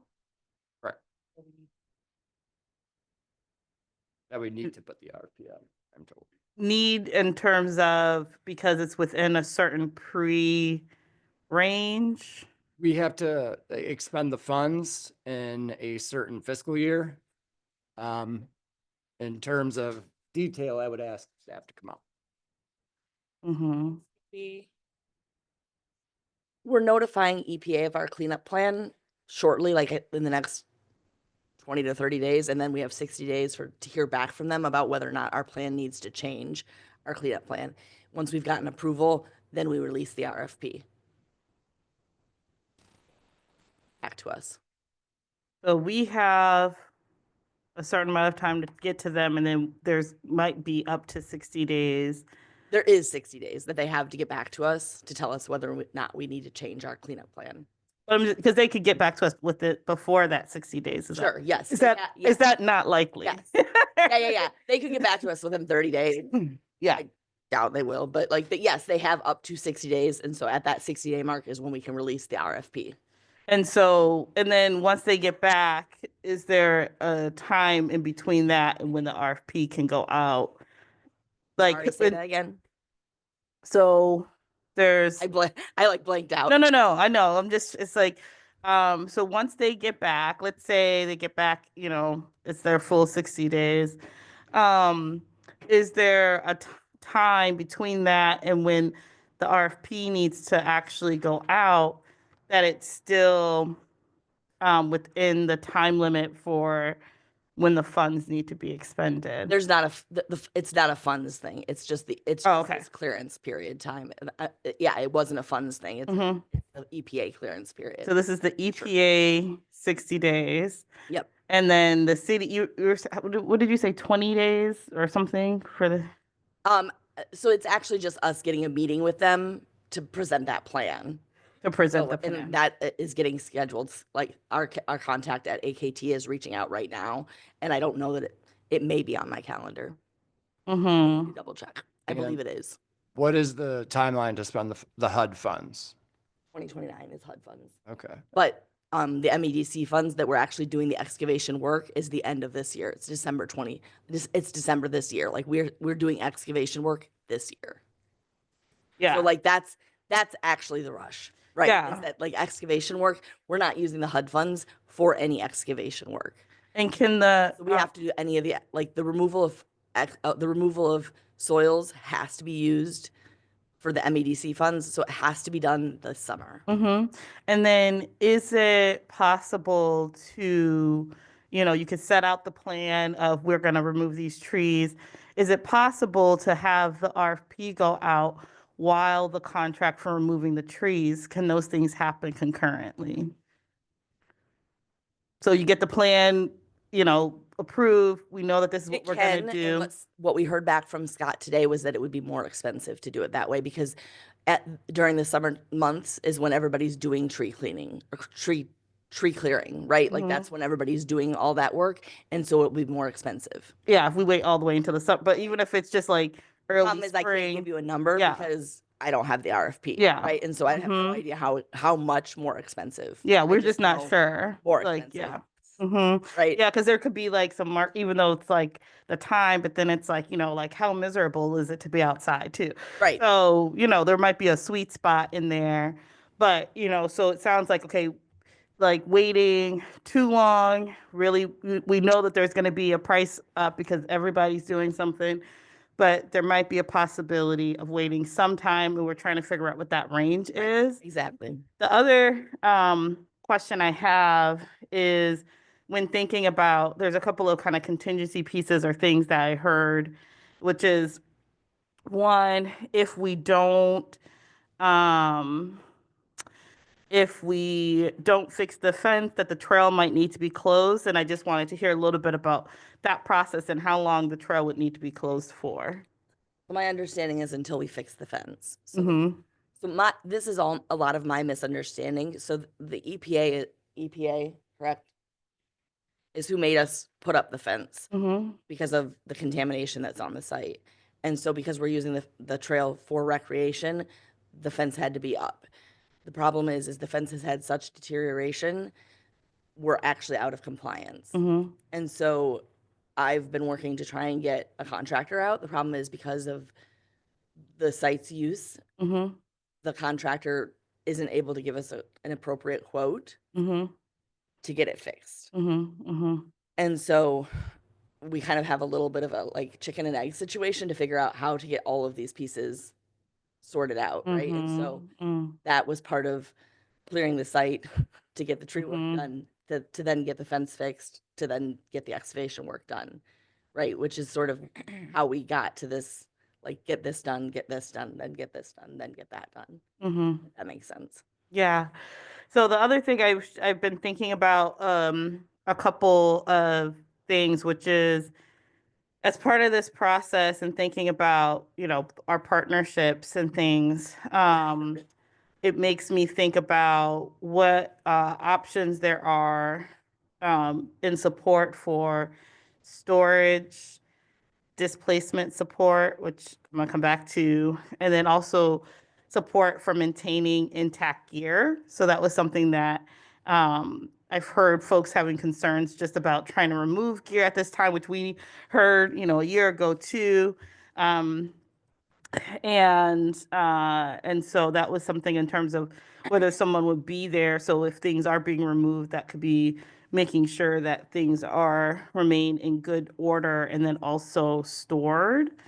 And so I don't know if that's something or how we can like bring that into the conversation as we think about these contingencies as we're working through this timeline. I think, we kind of have some things that can help support any of those transitions. I think that would be really important. And then the other piece, which is just in general around, where people go. And so, I really like being a broken record, y'all. So I'll just say the same things, but this is why, thinking about where people could go and actually what makes a really good site. I think that when we see like some of the places that people go, like there's probably good reasons for why some of those places are selected. And so I know I want to bring back, and I was going to bring this up later with my colleagues, which is that, at our last council meeting, we said that we wanted to split out thinking about long-term solutions and that we were going to have a different conversation about more short-term immediate solutions and supports for our unhoused community. And so this obviously highlights that need. And I want to get a sense from folks about what kind of information or things that people would need for us to be considering what those things are. And I know I've named safe tenting and parking sites. So, there's different examples. There's some things within this region that we can look at in other places around that. And I think about how we can connect with our county partners. They have other, land and space too. And so whether we can figure out even something for those purposes. And then the other thing around, I would say, is food access. So there's some things that we can do that can be supportive around that, and maybe some partnerships with our DDA even for food recovery programs and community fridges and things like that. So those are things that I know I was thinking about trying to bring forward and to share with the rest of you all here. But I'm interested to know if there's other things too that we need to have as part of that conversation, so that we can be prepared to, take action on this, so we can kind of be more proactive in this space. Thank you. Further discussion. Councilmember King? I would say some of the things that Councilmember Simmons stated I was going to ask about. One, we did hear from the public, where could the unhoused community go? This conversation has come up several times in HRC and regular council meetings. And so we can get the business of the city done and support the houseless community. Where could they go? Do we have an option? Lana Center, there's, I know the county hoteled quite a few people, but I mean, those are our options. And so I think what I'm asking is, what I'm asking is like a safe tenting spot. This conversation again has come up over and over again. So is there a spot in the city that they can safely tent? I mean, that's not something I can direct. I know there's an encampment under the Forest Street Bridge that we were informed about, but in parks, it's against the ordinance. We can't advise people to, go on private property. So it's not something we necessarily do.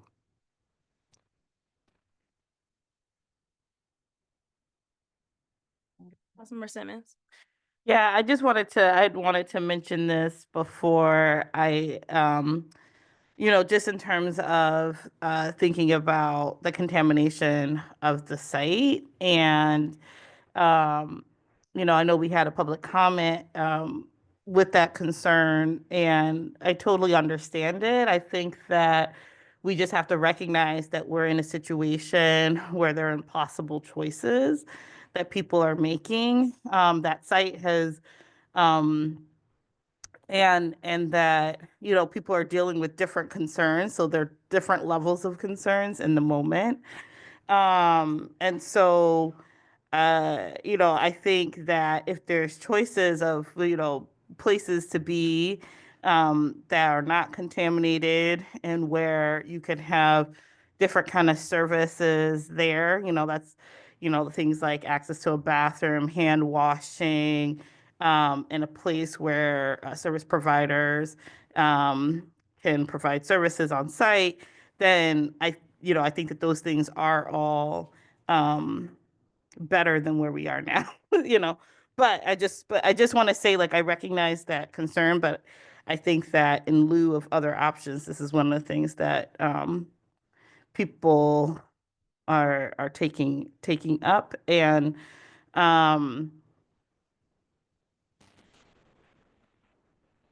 He has hotel 20 people. From that site. That's what we've been informed from by our county partners.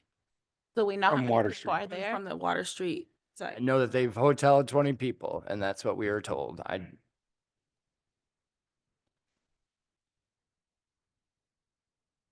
Tonight. No, No. Okay, I just want to make sure the that. the county informed us that they recently hoteled 20 people yesterday. Councilmember King. I'm just wondering, do we know how many people are there? Right.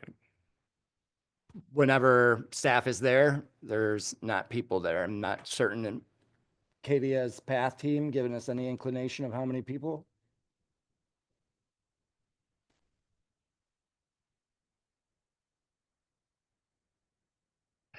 There's a lot of words tonight about the inhumanity of relocating folks from this site. We were here last year. It was a surprise. It was the coldest night of the year. We're back here again. So people have known about this for a year, right? And we need to move that. And so the timeline that has come for this project is the timeline for this project. We had this conversation last year about what do we do with folks that are there, and protecting them from the contamination that's there. It's been a whole year.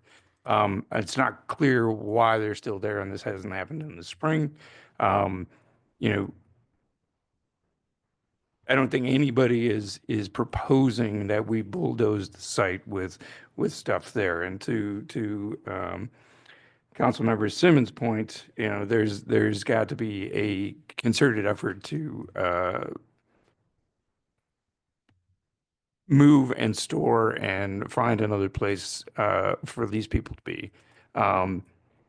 There are sites around the city, and certainly the city manager cannot condone that under his charge as a city manager. But we know there are other places around. There are other city-owned properties.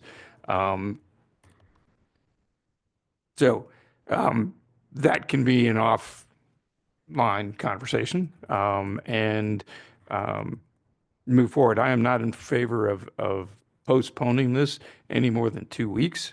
It is cold now, and it will be warming up, and we need to do what we can in due diligence to help this relocation be the least hardship on the people that are there. There are, no, I'll just leave it at that. I think the time has come that we need to deal with this and get that site remediated and find places for these people to be. So I'm willing to put the effort in the costing. We talked about the increase in cost for tree removal and things like that. I'd rather put the money that we'd spend on increased cost for that into helping these folks find a place to be. Thank you, Councilmember King. So I just wanted to say two things. People were here last year talking about the same thing as we were. And so people have come over and over and asked, is there a safe tenting space? So I know per se Andrew can't say, hey, go here. But as a city council, we should be able to come up with a safe tenting space if we have that space available. I'm wondering, is that what will happen?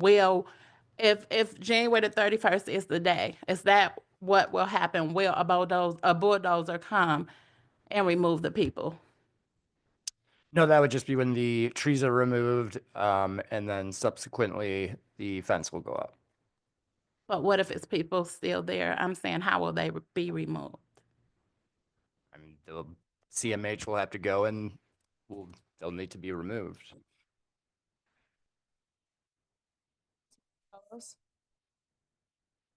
So if there isn't some sort of negotiation with the community and us, then what will happen is there'll be an eviction defense campaign, and people will attempt to defend an encampment. I don't think anyone here wants that either. So in the spirit of just having, like, finding a solution, why don't we delay this decision?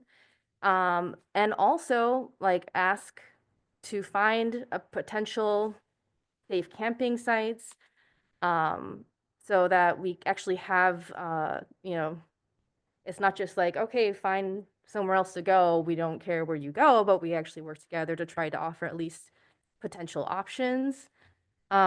We could even use some of the Eagle and EPA funds to do a temporary shelter, since the contamination is literally displacing city residents.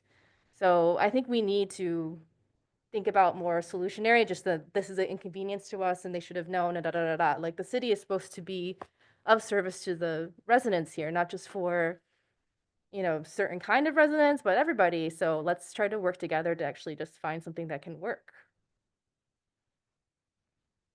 So, if possible. I like to listen.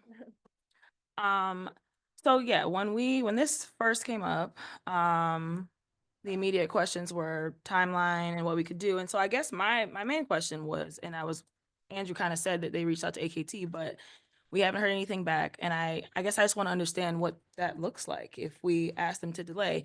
We're in a meeting right now. We won't have another actual scheduled meeting until February. And so what does that mean between now and then if we say let's delay today? Can we?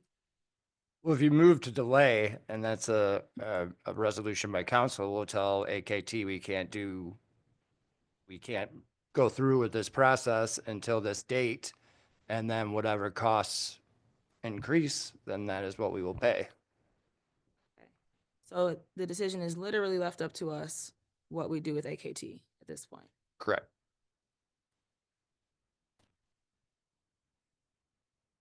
Since we do know about the fence, we're not in non-compliance with the EPA.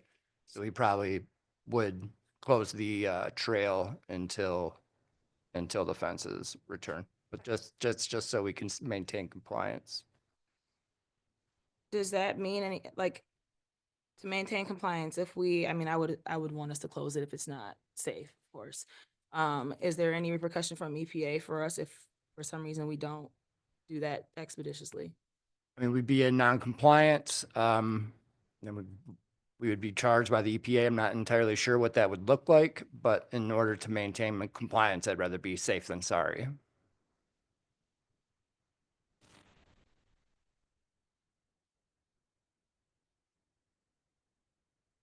And yeah, go ahead. Well, I just want to say I don't really appreciate the framing that it could cost more, because I just think it is on us to be able to get ahead of these kind of situations. So, we should have been better prepared. So I don't know if bringing up the threat of extra cost is a great reason. Also, we don't know if it will cost more. As far as the EPA stuff, did we actually get a notice saying we're out of compliance and there's consequences? If they know we're out of compliance. But they don't at this. Consequences. It sounds like they don't at this point. I mean, we are So we are in an open session right now. No. Yeah. I think again, the framing of the threat of, the costs incurred from being out of compliance. I mean, this kind of thing happens often where, there's catching up to do with compliance and grants or whatever. I don't think that should be used as a talking point against, the Well, very serious situation at hand. With all due respect, it's not a threat. That's just a high possibility. So I'm giving council the information in order to make a decision. So that's just a possibility. If council wants to delay for 2 months, then we'll figure out a way to make that work and we'll see what happens as a result. I think the other piece that I do want to add is that I'd rather, again, if we're talking about finding solutions, I'd rather spend money on what we know to help people than be paying somebody some number that we don't know as well right now, on the front end to support individuals. And so I don't know, what does that look like? So Councilmember Fellows, you said something about EPA dollars being used to support individuals who are being impacted. Where, did you find that in the language for our agreement with EPA, or is this just general information from them? It's just that we have granted funds, right, from Eagle and I don't know if they could be used for the specific use. Usually those funds are tied to specific activities.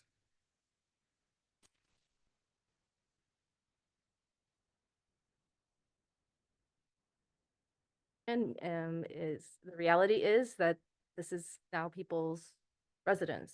So it is related. I think the argument can be made for that. I don't want to get into the weeds of like if we can use that grant money or not. I think more, just putting intent in motion of, delaying for some time and looking into options for safe tenting.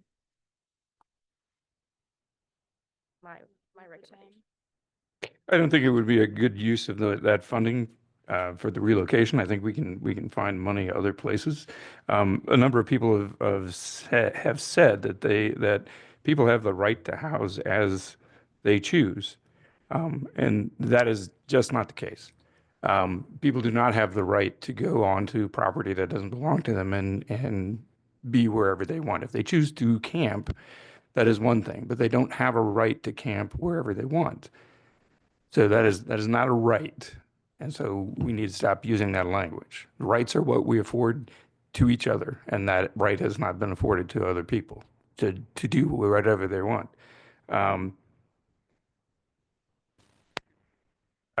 Having this be on the agenda for the next meeting and postponing only as far as it is our next council meeting to come up with solutions for this.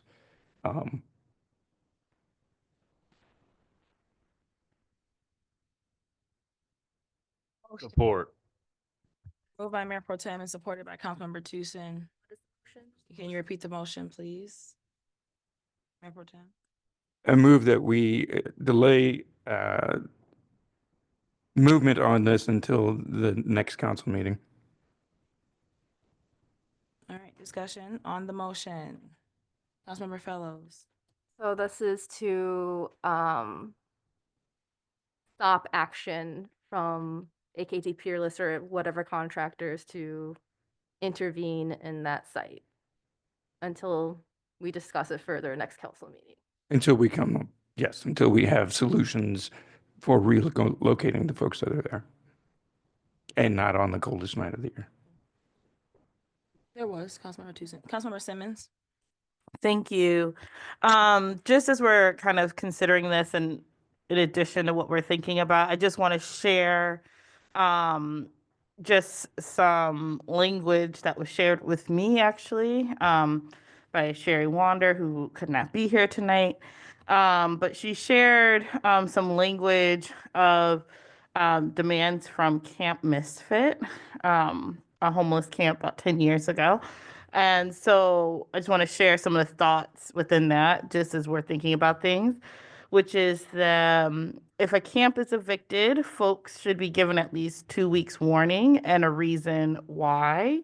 That is more specific than camping is illegal or on city property, but more about what led to the eviction.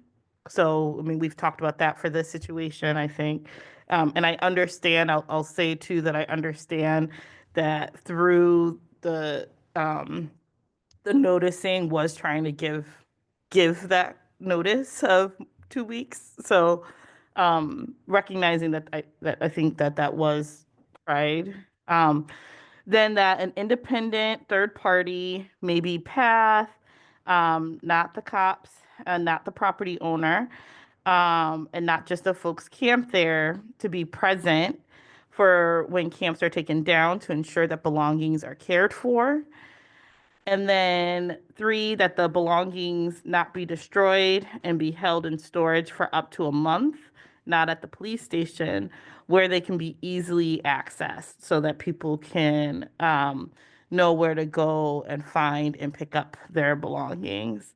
So just a few things that's more about trying to reduce the harm of removals that as we're thinking about these and for us to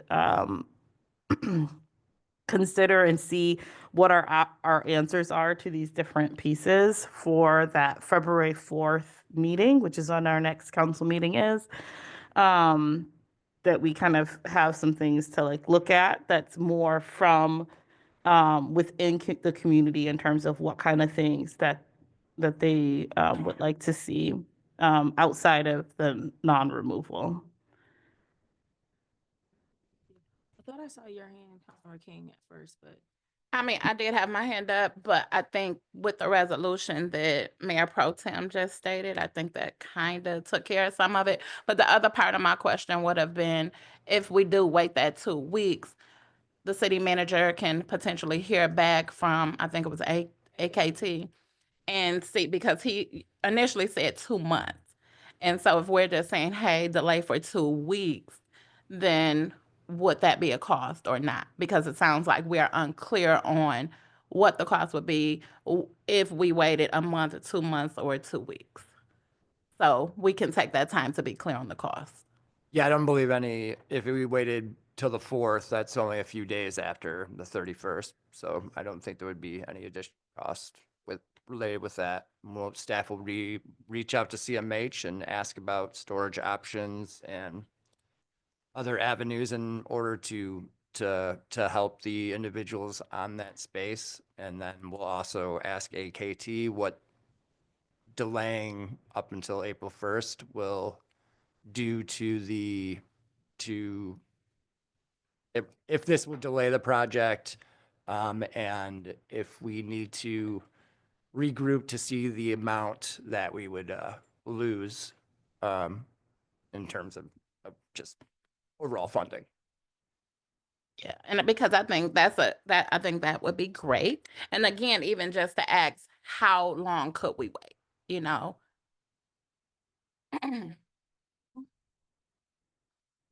Councilmember McLean. Thank you, Mayor. I'm support the motion from the President Pro Tem. I think, though, that it should be, I'm not going to try to put this into an amendment to the motion, but I do believe that it should be from this council with an understanding that extra time is utilized to come up with a humane, proper way to help people who are in that space to be taken somewhere else and given an opportunity to be housed in a better place. I appreciated the person that talked, I think second from last, in public comments about the fact that this is a toxic waste site and not appropriate at any time of year. But I'm also sensitive to issues of getting notice and trying to pull your life together, even under the worst of circumstances in less than 2 weeks. So I think the idea of a delay is useful. I think it's important also to say and think about, in this case, I think Councilwoman Simmons said it properly. I think if I heard you correctly, kind of impossible choices, right? The desire to take care of people that are struggling, at the same time that we're trying to do other things and do the business of the city.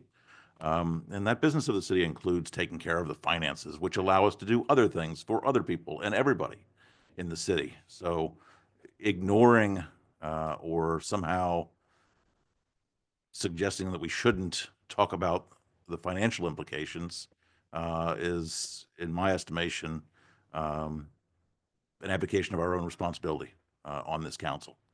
We have to talk about that.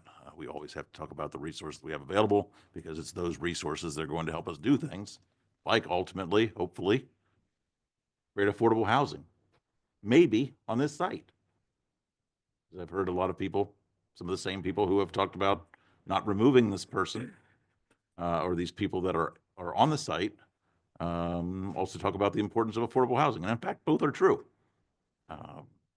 So I think, to get back to my original point, support the motion.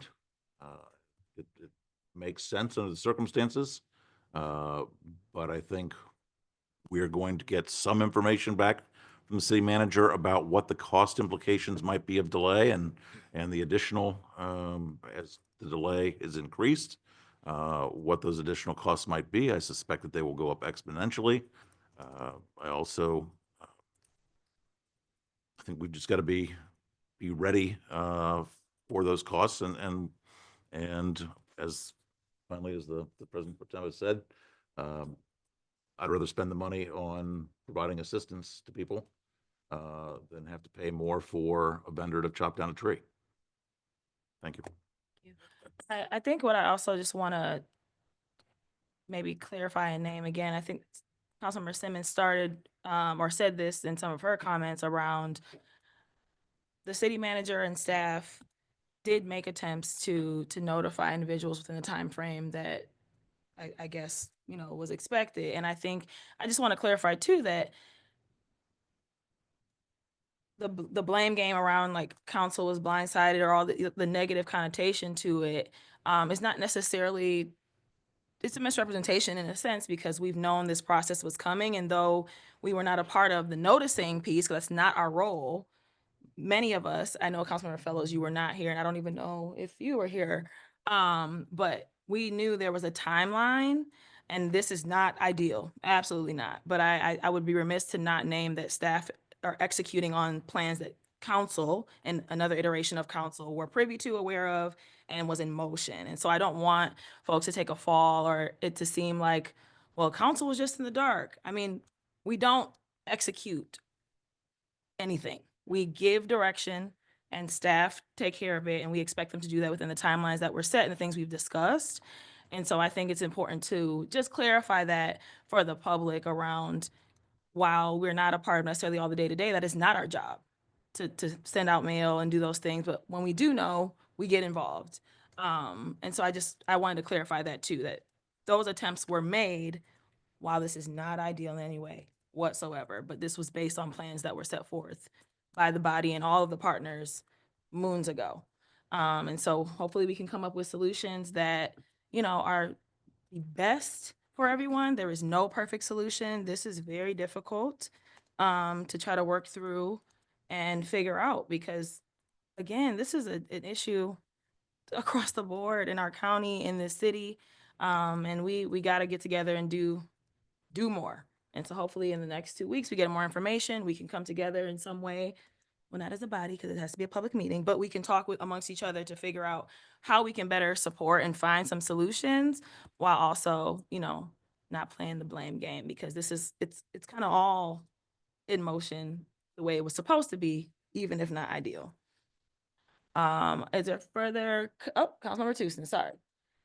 So yeah, in agreement to what council member McLean was saying, as far as like hoping that this time is used to find answers to these questions and whatnot, I would support that going into as a friendly amendment into the resolution, just so it's documented and all that, so that when we come back in February, we're not having the same conversation, and hopefully in this time frame we get the information from AKT Peerless and possibly dig into some information from the EPA as far as what are the possible penalties, fiscal penalties of not having these things in compliance as far as it pertains to the border trail. So I think that I can't do it, but you know, if you would like to, You could do it. You I were the could. support. I'd like to make a friendly amendment with Can you Yeah, synthesize that. yeah, so I would I would like to make a friendly amendment to the resolution that we have to highlight the fact that we should in this 2 weeks come back with more information, questions answered, and things of this nature. And solutions, I'm sorry. Okay. Sure. Perfect. Thank you. Thank you. Councilmember Simmons, and then I'll. I think to that point, I would ask, what are some things that we should be looking at and considering? So I know I've put some things forward. I think I've sent some things around, but I'm planning to resend them all together around some of the things I've mentioned, but I want to see like what are some other things that we should be considering so that we know and that somebody is bringing information. And I also encourage others you know, because we're a leaderful group. Like I definitely will share some information with you all. But I encourage other people to look for things. If you've been concerned about what does it mean for safe tenting, to put in some Google time and find some examples too, you know, so that we can educate ourselves so that when we're having the conversation, that we're coming from a shared baseline, I think. So I just want to encourage that. I definitely will share information, but please, if folks come up or see things that they think that we should all consider, I think we should be knowing that we're going to share that, so that we can all come in with that baseline to get to what Councilmember Tucin's talking about, that we're not starting the conversation at saying, we know this is bad. Agreed. So before I go, I know Councilmember Fellows and then Councilmember King, it's 9:50. We still have a closed session. We just need to extend. Can we just make it an amount of time that makes sense? Yes. Not 30 minutes. I move that we extend the We council have a meeting. motion on the Oh. floor already, so we need to finish that. Move to extend. And table it. All right, fine. Okay, well, All right. y'all. Well, we have to move to extend. So okay, Councilmember Fellows. Yeah, I want to say I support what Councilmember Tucson brought up, that, you know, in 2 weeks' time, if we don't have something going, it's going to be the same exact situation. So I would support, you know, you just gave your amendment. But, you know, basically that I would support this current motion as long as that in 2 weeks we're making a motion towards a solution. We are partnering probably with like Washtenaw Camp Outreach and other community partners to bridge the communication gap between the city and orgs that are doing kind of frontline work. So there could be communication with folks that are staying at the encampment as well. And so it's, you know, we actually have all the information that we need to make good on this. And just to name some resources, 750 Towner is supposed to be doing storage right now anyway. So it's potentially a resource. And, you know, I would hope that in this time, you know, staff would and council would find out potential safe camping sites. So it's not just like, well, we delayed it 2 weeks and we don't have a solution, because I think that's ultimately what will be the best for everyone involved. Thank you. Councilmember King. And I just was gonna say something similar, and that is, can we get information on what empty spaces, lots or stuff we have here in Ypsilanti? Is that something that we can get information on? But empty city owned parcels? Correct. Yeah, but there's not much, but we can get some for you. Okay. There's parks, but we don't actually own a lot of other land other than Water Street. And that's also something that we would want to ask council about before we would provide a list like that. Sure. Mayor Pro Tem, so, because I just wanted to address the folks sitting back here that I want to have a conversation with you. This is going to be a closed session. So I'll give you my card and I will be around on Friday afternoon. You know. So I do have some other resources that I'm willing to donate and things like that. So and looking for another spot. I think this has been a long time coming. We talked about this a couple meetings ago. So I will move with that. And I call the question. Sorry. Support. I just have a clarifying thing for Andrew. we can't, so it's not debatable when there's called a question. So we have to vote on calling the question. Clerk, please call the roll. Mayor Brown, Yes. Councilmember Fellows, No. Councilmember Tucson, Yes. Councilmember Simmons, Pass. Councilmember McLean. Yes. Councilmember King, Yes. Mayor Pro Tem Wilcoxen, Yes. Councilmember Simmons. Yes. Motion carries. So you move right into, I would like to make a oh, I'm sorry. sorry. Yes, move. Got a motion. Oh, Now yeah. call the question, so. So now the motion is delaying any action on Water Street until after the February 4th meeting with the friendly amendment to use this time to find solutions. Sure. Yes. Thank you. Thank you. Mayor Pro Tem Wilcoxen, Yes. Mayor Brown, Yes. Councilmember Fellows, Yes. Councilmember Tucson. Yes. Councilmember Simmons. Yes. Councilmember McLean. Councilmember King. Yes. Motion carries. All right, thank you. I'd like to move to extend the meeting to midnight. Support. Great. It's been moving support. All in favor? Aye. Aye. Any opposed? Me. All right. Okay. All right, y'all. We have homework to do. So hopefully everyone does their homework. Okay. Councilmember Simmons. Oh, yeah. You have the next, yep, that one. Resolved by the Council of the City of Ypsilanti that this council enter into a closed session pursuant to MCL 15-268E for the purpose of discussing the following pending litigation. 1, VTP River Woods LLC and VTP Arbor One LLC versus City of Ypsilanti. 2, David McGill versus City of Ypsilanti. And also pursuant to MCL 15-28C to discuss Command Officers Association of Michigan contract negotiations. And I so move. Been moved by Councilmember Simmons, supported by Councilmember King. Please call the roll. Councilmember Tucson. Yes. Councilmember Simmons. Yes. Councilmember McLean. Yes. Councilmember King. Yes. Mayor Pro Tem Wilcoxon. Yes. Mayor Brown. Yes. Councilmember Fellows. Yes. Motion carries. We will move into a closed session. All right, we're moving into closed session. 9:56. All right, and we are going to the basement? Okay.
I request that we like, don't spend a lot of time on the latter half of this Oh, sorry. agenda. Okay. Councilmember Fellows. I think you have our resolution to bring us back into open session. Resolution number 2025-014, resolved by Council of the City of Ypsilanti that this council leave the closed session and return to the open session of this meeting. And Moved by Councilmember Fellows, supported by Councilmember Tucson. All in favor? Any opposed? All right, we're back in open session. If there's anybody out there with us, thanks for hanging out, but I don't probably think so. Hey, Um, council, when was the meeting extended to? Oh, till 12. Okay. Midnight. So it's 11:49. So I would like to make a motion to extend the meeting until 12:30. Not the 1:30. No. Wait, what time is it now? I'm so 12:30. tired. 12:30 would be fine. That's when we can extend it to. Support. It's been moved and supported. All in favor? Aye. Any opposed? All right. Apologies. My apologies. This is so late. Okay. Councilmember Tucson, you have resolution 015. Yes, I do. So resolution number 2025-015, resolved by the council of the city of Ypsilanti, whereas the COAM collective bargaining agreement with the city expired on December 31st, 2024, and whereas the city and the union have been engaged in contract negotiations for a successor contract, and whereas the city and the union have reached a tentative agreement on a new collective bargaining agreement for the term commencing on January 1st, 2025 and terminating on December 31st, 2028. And whereas the city desires to approve the new contract as presented, now therefore be resolved by the city of Ypsilanti that the city council does hereby approve the new collective bargaining agreement between the city of Ypsilanti and the COAM for the term commencing January 1st, 2025 and terminating on December 31st, 2028, as presented, and authorize the mayor, city manager, and city clerk to execute the agreement on behalf of the city after approval by the city attorney as to form, and I so move. Support. Moved by Councilmember Tucson, supported by Councilmember McLean. So we've discussed this. Just go into voting. So it's, please call the roll. Mayor Brown, Yes. Councilmember Fellows, Yes. Councilmember Tucson, Yes. Councilmember Simmons, Yes. Councilmember McLean. Yes. Councilmember King, Yes. Mayor Pro Tem Wilcox. Yes. Thank you so much. Liaison reports, Police Advisory Commission. Yes, so the next Ypsilanti Police Advisory Commission meeting will be this Thursday, the 23rd at 7 p.m. here in council chambers. Currently, we're still looking for one Ward 1 resident to fill in our last Ward 1 commissioner seat. If I'm not mistaken, our goal, the commission's goal setting will be in discussion on Thursday's meeting. So yeah, that's it. Great, thank you so much. HRC? I have no update. I missed the last meeting, but yeah, no update. Thank you. Parks and Arts? February 17th is the next meeting. Sustainability? So I missed the last one due to illness. I don't know, Bonnie, if there were anything from the Sustainability Commission. Okay. HDC? Meeting on January 14th included discussions of 46 North Huron, 325 East Cross, 212 South Huron, and 316 North Grove. Next meeting is February 11th. Planning Commission? Met last week. The only plan that came before them was for a laundromat on Washtenaw near the Big B Coffee. It's now a Metro T-Mobile store. The reason it came before the Planning Commission because there was a question about more intense use for sewers being a laundromat than mobile store. So it was approved. They're going to go forward with their plans, and we'll be back before the Planning Commission with site plans. Thank you. ZBA? They have not met. MCOG? SMCOG is in Washtenaw County, February 20th at the township meetings, the township civic board room. There's a number of grant opportunities that we could take advantage of, and I will talk with staff about those. As I said before, there are some things that could help us with the public bathrooms and park spaces and public spaces. And then there's an executive committee meeting on the 31st. I'll be at that. Great, thank you. Watts? Yes, so just a couple of quick things. Our last meeting, the city of Ypsilanti got an allocation for $80,000, so yay, woo.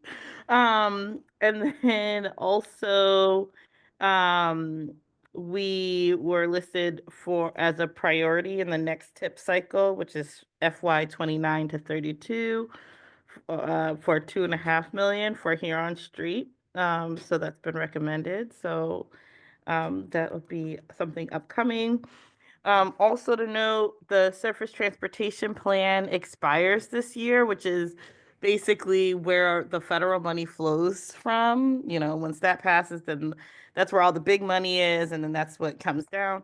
And so they were just naming this as something that we should watch for and maybe recognize that there might be some concerns in terms of what that might look like, and for municipalities to be in touch with our federal partners to try to really encourage the funding to continue at a high level. And another thing that came up, this was something that came up in conversations around speeding in particular. But we learned that the state preempts automated enforcement.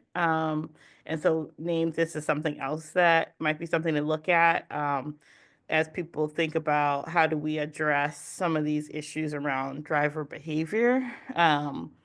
Because there's never enough police to stop all the bad actors, but there's different things that other places do and how it has impacted what they see. So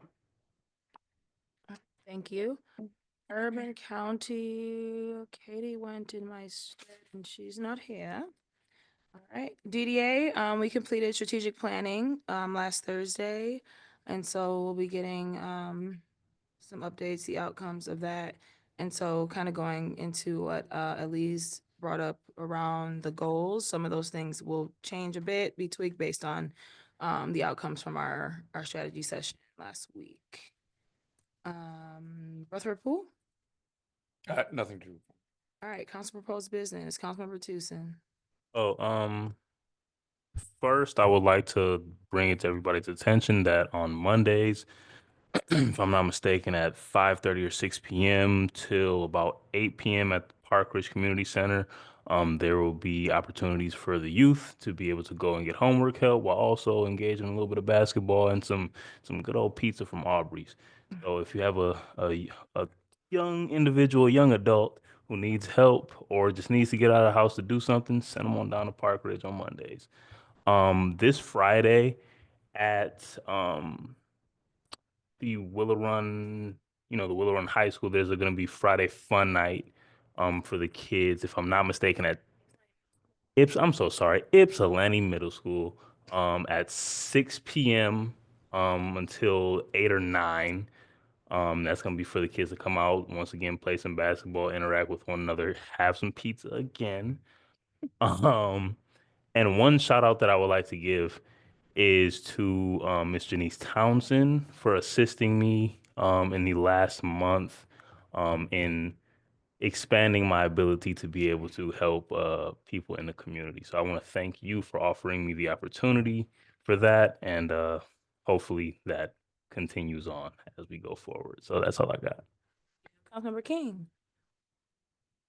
I really don't have anything. The one thing I will say is I do want to tour Dorsey Estates. I know.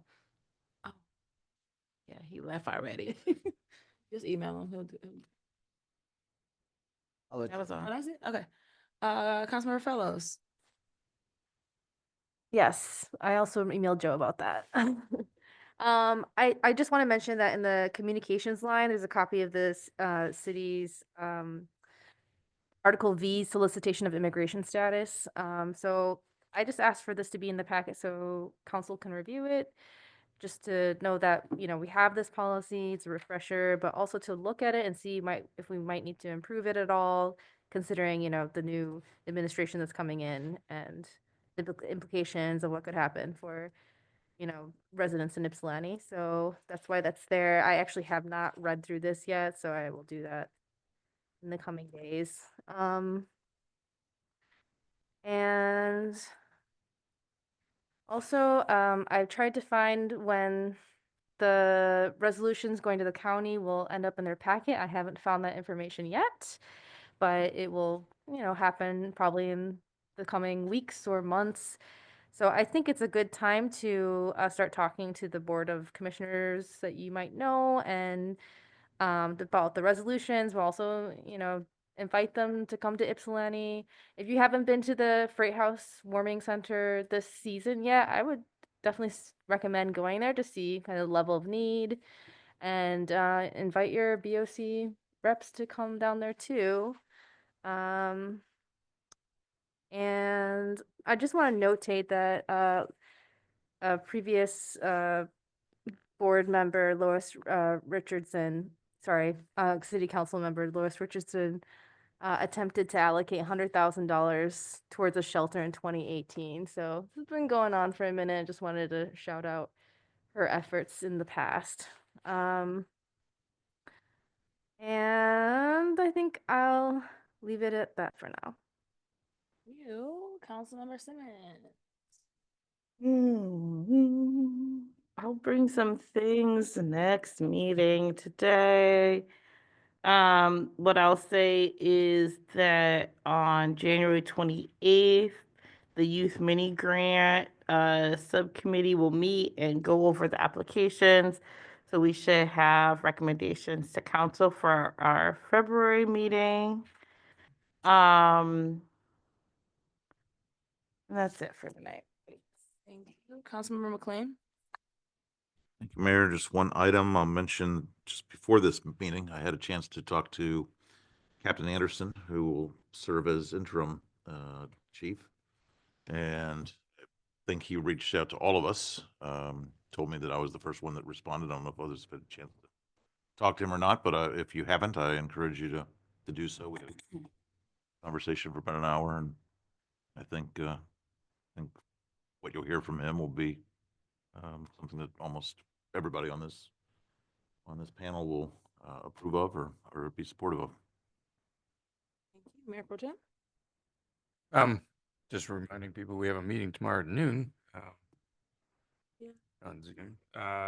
Two other things. Simple thing. We've received a number of requests to have the leaf collection extended past when it is now in back in December, as many trees had not lost their leaves this year until after the collection. So, and a few of those. Other thing was I attended the Safety and Security Conference last weekend. Was it last weekend? Weekend before last. Small attendance. I was asked to speak ad hoc when I got there. It was very interesting. Due to low attendance, everything was compressed, but good conversations outside of the presentations on many different levels.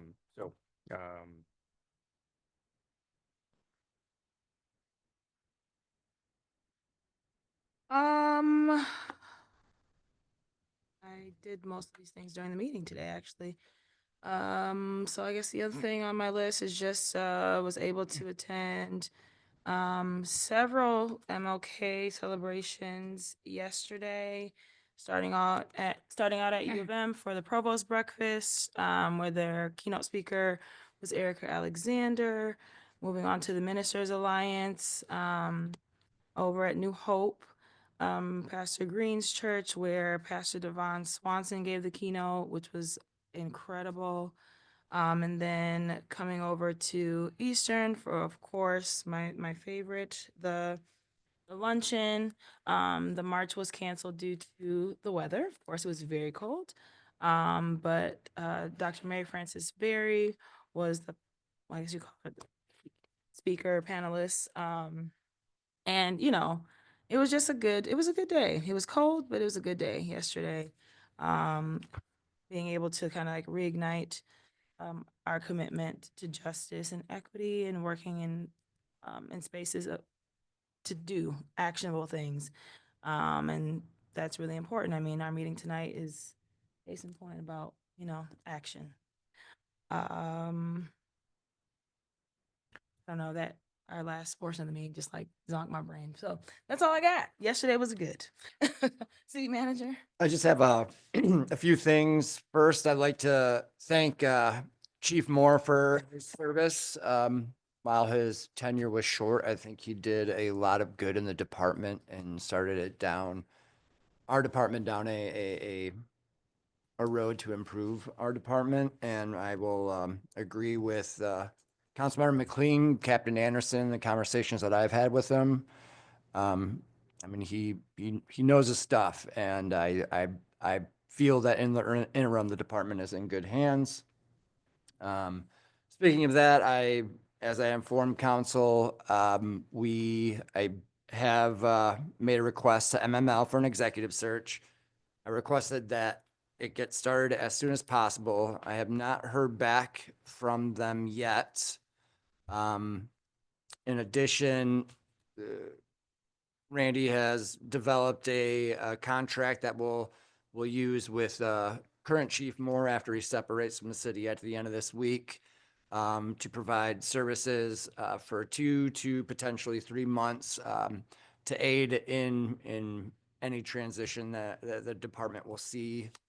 Again, I also went to the MLK event at EMU, and the keynote speaker I thought was amazing. She cracked me up. And yeah, that is all I have. Right. We already talked about the communication. City Clerk, do you have anything, even though you didn't give yourself a place on here yet? Nothing from the City Clerk. Other remarks? I echo City Manager's sentiments around Chief Moore. While it's been a short time, he's done excellent work. And especially in review of all those policies, I don't know if people know how much of that he has like cleaned up, revamped, reworked, to make sure that, you know, folks are held accountable on internally, but also like better relationship in the community externally. And so, you know, he will be missed. All right. Meeting is adjourned.